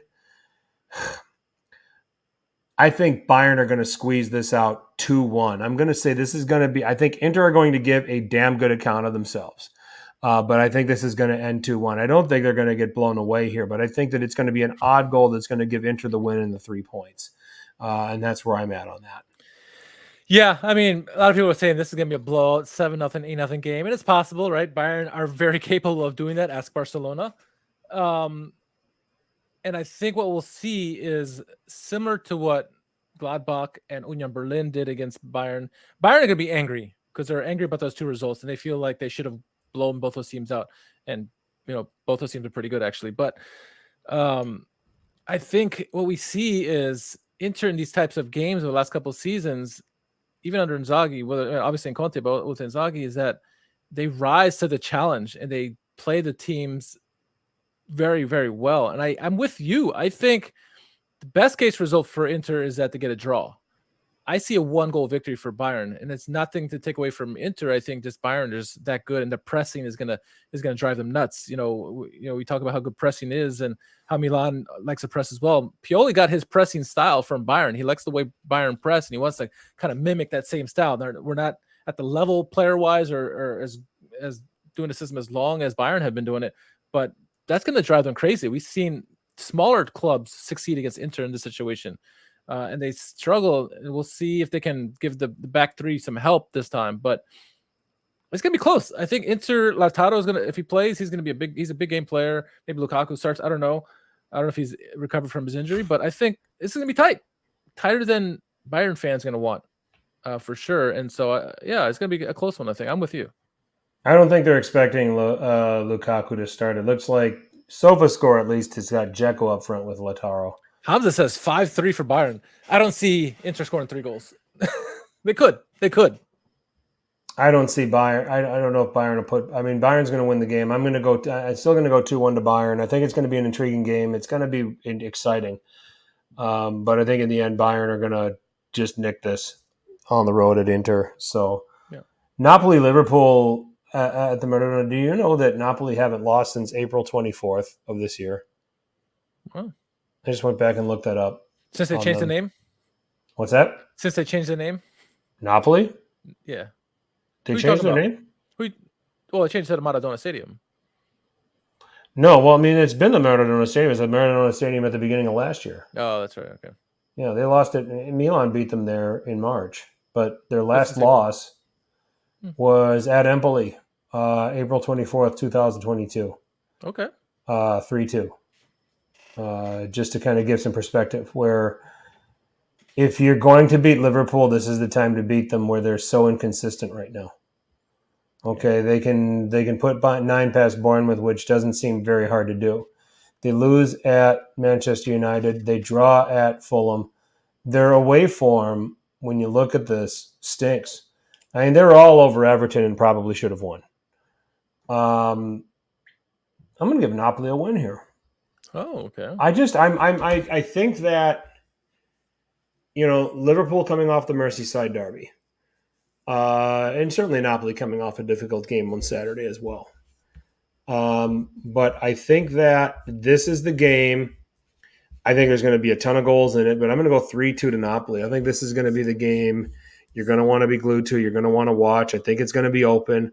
I think that the newly formed back line for Napoli is going to be tested now to even more of an extent, with what Liverpool can throw at you up front. But, Kvara could have a coming out party in this game. He could also stink. Zielinski could have a coming out party. I like this game. You guys in the chat are saying 2-2. I'm going to bang the drum for the Partenopei. If I'm all of a sudden elevating them to second in my predictions, I got to say they're going to beat Liverpool. That's right. And if you're going to beat Liverpool, this is the time to beat them, where they're shaky and they're struggling and they're giving goals away. I'm going 3-2 to Napoli. Okay. That's a fair shot, and I agree with you. If you're going to beat Liverpool, this is the time to do it. I think though that the mystique of Liverpool is going to haunt Napoli in the sense that they shouldn't. They should look at it player for player. Look who's on front of them. And they should be fine. But they're not going to. They're going to use that mystique against them because what I feel is going to happen probably is like you see Liverpool score early, they catch them against a run or something like that, and then Napoli like, oh, what's going on here? I like the 2-2 shout. The people are saying 2-2 shout because I can see some goals here for Napoli for sure. But I think they're going to give too much respect for Liverpool that they let them hang around, and then the game will be even. And it shouldn't be. I think, this is probably a good time that Napoli should be beating them. I think talent-wise, they can certainly compete. But I think that mystique's going to be weighing heavy on them, and they're not going to be able to get the win as much as I would want. So I think 2-2. I see goals in this game for sure. It's going to be entertaining, no doubt about it. Liverpool, they seem to do well in these Champions League nights anyway, whether on the road or home. But as you mentioned, away, they're not that great this year, so they'll definitely be giving up goals. So. It'll be wide open. I think that's going to be if you want to watch a game tomorrow, that's going to be the game to watch. Just to put it in perspective. Yeah. Okay, so on Thursday in the Europa League, Roma traveled to Ludogorets in Bulgaria. Lazio hosts Feyenoord. And in the Conference League, Fiorentina play Rigas Futbola Scola, who are really, really good in Latvia. Yeah. And have a nice little unbeaten run going there. But that's Latvia. I'm going to go Fiorentina 2-0. I'm going to go Roma winning 1-0 at Ludogorets, and Jose's not going to be bothered by it. He's not going to go try to run up the score. I think that he's going to want a get-right game out of his guys after what happened with Udinese. And I think Lazio Feyenoord is going to be 1-1. I could even see 2-2. Feyenoord can score goals. And it's going to be a difficult game. It's going to be a fun game. If you're going to watch a Europa League game, watch Lazio Feyenoord. I think that's going to be open. I said 1-1. Let me change it. 2-2 Lazio Feyenoord. I think that's a draw. Okay. Roma win, Fiorentina win, Lazio draw. I agree with all those score lines. I'm going to say 3-3. I think it's going to be no defense in that game. I think it's going to be wide open in the Feyenoord-Lazio matchup. But I like the other scores, 1-0 for Roma and then 2-0 for Fiorentina. I think both those clubs are going to get their wins and get their campaigns off to a right start there. So, yeah. And there's no shame in drawing Feyenoord. Feyenoord are a decent club. They're one of the the big three and then Eredivisie. So, and I think they won a cup recently, domestic cup recently, but that's not the point. The point is I think it'll be an entertaining game. Immobile will get his goals and it'll be fun. Wide open. Yep. For Feyenoord, Danilo, Brazilian forward, 23 years old. Yeah. Scoring the goals for them right now. Sebastian Szymanski, playmaking midfielder for them. And then Alireza went back over there, the Iranian international. So plenty of attacking talent in that team. Oh, yeah. That's going to give Lazio some trouble. So we'll see. So that's our European roundup. We've given you predictions. We've given you Europe. We've given you what happened in match week 5. So what's left? Who won Calcio Twitter? Richard, it's only appropriate that you lead off with a tweet about you. So conceited, aren't I? Yes. Yeah. Co-host some other podcast, Jack Mangan, put a tweet out. If you don't know, I have a Schalke podcast. And so he says, this is me during the trade deadline. I give you Malik Tao. I'll take Malik Tao. So I'm the one behind all the deals. I swear I wasn't behind the deal for getting him to Milan, but many people think so. So I can't begrudge him for that. All right. So MCM_X19. Let's see here. Eric Cantona delivered the greatest speech in football history. And then Cyril saying, what's this guy saying? Everyone's looking at him. Nedved smirking. Oh, meanwhile, Nedved thinking about last night. And this video that came out recently of him dancing with girls, basically topless. They had bras on, obviously, but Nedved he's a single man in his 50s doing what he wants to do. And so that's why he's still thinking about last night, apparently. Okay. All right. That's okay. That's all right. I think we've got. I mean, that was good. We've got standards, though. I think we've got a lot of nominees here, so I'll put it ahead now, but I don't think it's going to be there for long. All right. This one was nominated by the Milan Weekly Podcast guys, and so it says it's a Ask Vinny and Steve from Alla Destra, and it says with just 2 days left, Stevie, do you believe? Also, I think I figured out how Maldini decides who to sign next. Vrank, bowl of vegetable soup or whatever it is. So is it Vrank or is it Vranks? I think it's Vrank, but I don't know. I honestly do not know. Astor Vrank. Okay. So, all right. So, at Don Pepino, he has been a past winner. Alexis Salamaker's highlights against Sassuolo, best skills and passes. It looks like him too. That's the best part. Oh, Alexis. Christoph Waltz could play him in the movie. So. Oh, God. He probably win an Oscar or something for it. So he probably will. He wins Oscars for just about everything he plays, doesn't he? Yeah. All right.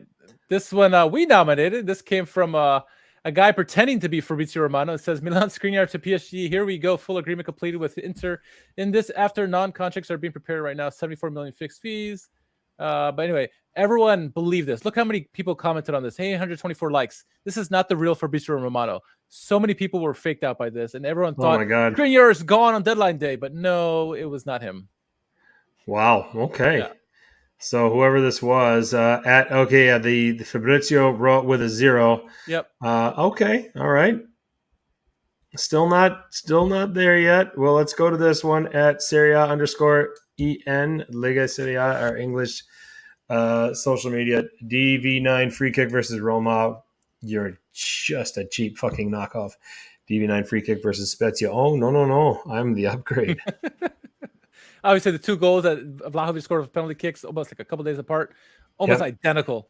Wonderful kicks, both of them. But I can't believe they used the drop in the F-bomb, Lega Serie, but again, their English isn't that great, and so they probably used Google Translate and didn't even think about it.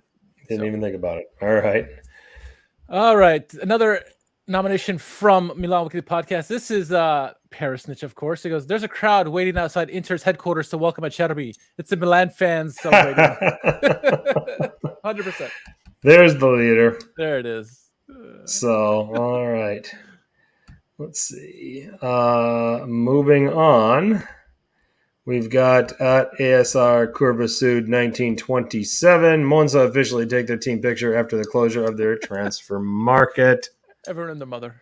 Yep, just about. You nominated the same one. All right, this is you nominated this. It's Juve Twitter every day.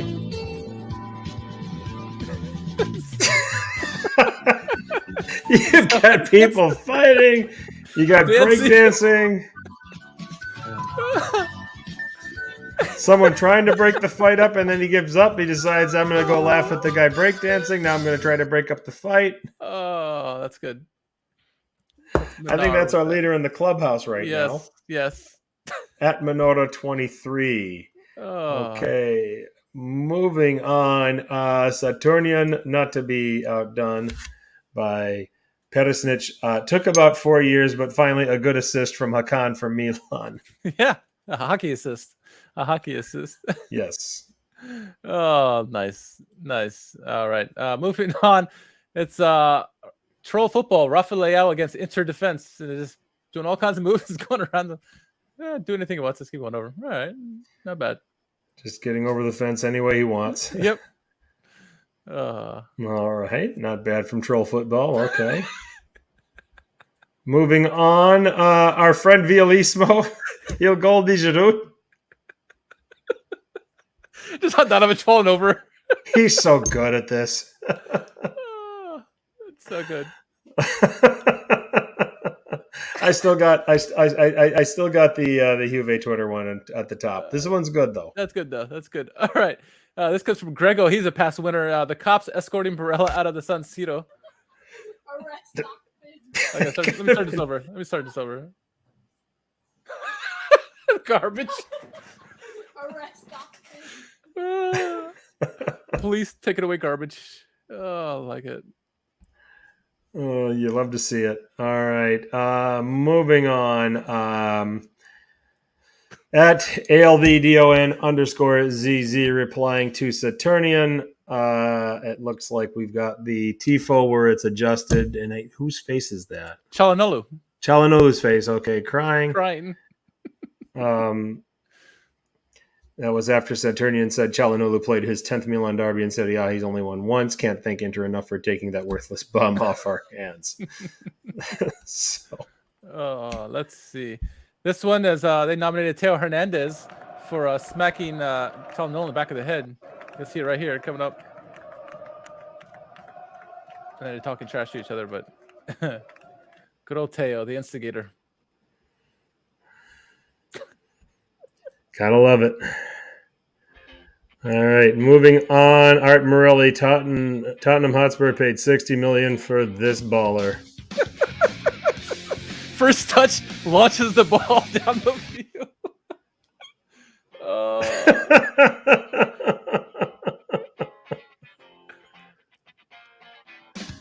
El primo grande tocco. Oh, that's good. That's good. Yeah, that's good. I still got Juve Twitter in the lead. All right, Uncle Sharma, Gianluca Mancini versus Udinese, Captain Futuro. Will they show the video? I don't know if they're showing the video. No, they're not showing the video. No, but it's basically this guy getting assaulted. I don't know. He likes it. You had to be there, huh? Yeah, he had to be there. Oh, if we can't get the video up, we can't do it. Okay, so, all right. So at Simo33, I mean, we won deservedly yesterday, but Inter missing key players like Dybala and Bremer make it a bit unfair. It's good. All right. Still got Juve Twitter ahead, but that's good. Saturnion with Dumfries entering the pitch versus Bayern and Cena Hernandez on his side. Let me play this. We can't. Yeah, he's gonna have flashbacks. Oh my goodness. All right. Let's see. Bobby has nominated Napoleonismo. What's Napoleonismo up to now? Hey, that little boy is playing 3 games at once. Checkmate. Checkmate. Checkmate. I like when he's trying to stop Mbappe, Neymar, and Messi. Checkmate. All of them beat him. Oh, all right. Gillis nominated in this one. It's from Daniel Lucci. He says, hi, friends. Just so you know exactly who to blame for this disaster match, Mr. Mush. And it's this guy down here. Anthony says, Mbappe is overrated. Yeah. 2 goals today. Oops. All right. Bobby's nominated B_Youngs. Aubameyang highlights. I said the money to me, I am the God. I nominated Henry Bell, on this one. Works with the Far From Vesuvius gang. And he goes, so let me get the original tweet. The original tweet, Liverpool came out and said fans should not congregate in public places and should avoid becoming isolated areas away from the port of the city. Talking about Napoli. We strongly recommend you avoid the city center. If you choose to visit, please be aware that you may be targeted for theft, robbery, or assault. Ridiculous comment coming from Liverpool. Yeah. But so Henry Bell, who lives out there, he says, here's me venturing into this terrifying city all alone. Oh, look, it's so beautiful. Oh, it's so scary. Oh, trees. Oh, they got trees. That's scary. Oh, look, it's a mountain. Oh, that's scary. Oh, look, it's beautiful. Oh, this is... It's like, come on. Yeah, unbelievable. Yeah. Napoleonismo once again. He's good with the one-liners. Juve fan celebrating that Juve only lost 2-1. Allegri in the post-match interview. I like that one too. That's like me as a Notre Dame fan celebrating that we only lost to Ohio State 21-10. Right. All right. What do we got here? We didn't get our ass kicked. All right. Bayern Munich really think it's going to be easy against my Inter. There's the video I was telling you about. water on my neck, you can ski on it. You can't. Bayern think it will be an easy win against Inter. Roger. Fuck that bitch, chop with the feet on it. That could be free on it. If it's my money, then we on it. Water on my neck, you can ski on it. You can't. Bayern think it will be an easy win against Inter. Oh, that's good. That's good. Oh my gosh. One at the end gets it. So the video of Joaquin Correa, where is he? That's the same one that Uncle Sharma was trying to use. All right, so it's down to Hoyoan 81 and is it Juventus Minoro one, right? 23? Yeah. Where's the other one? There it is, Minoro 23. Let's look at that one again. Did I pass it? I must have Juve passed it. Twitter every day now. Why am I not seeing this? It was from September 2nd. September. Okay, that's why I didn't go back far enough. Juve Twitter.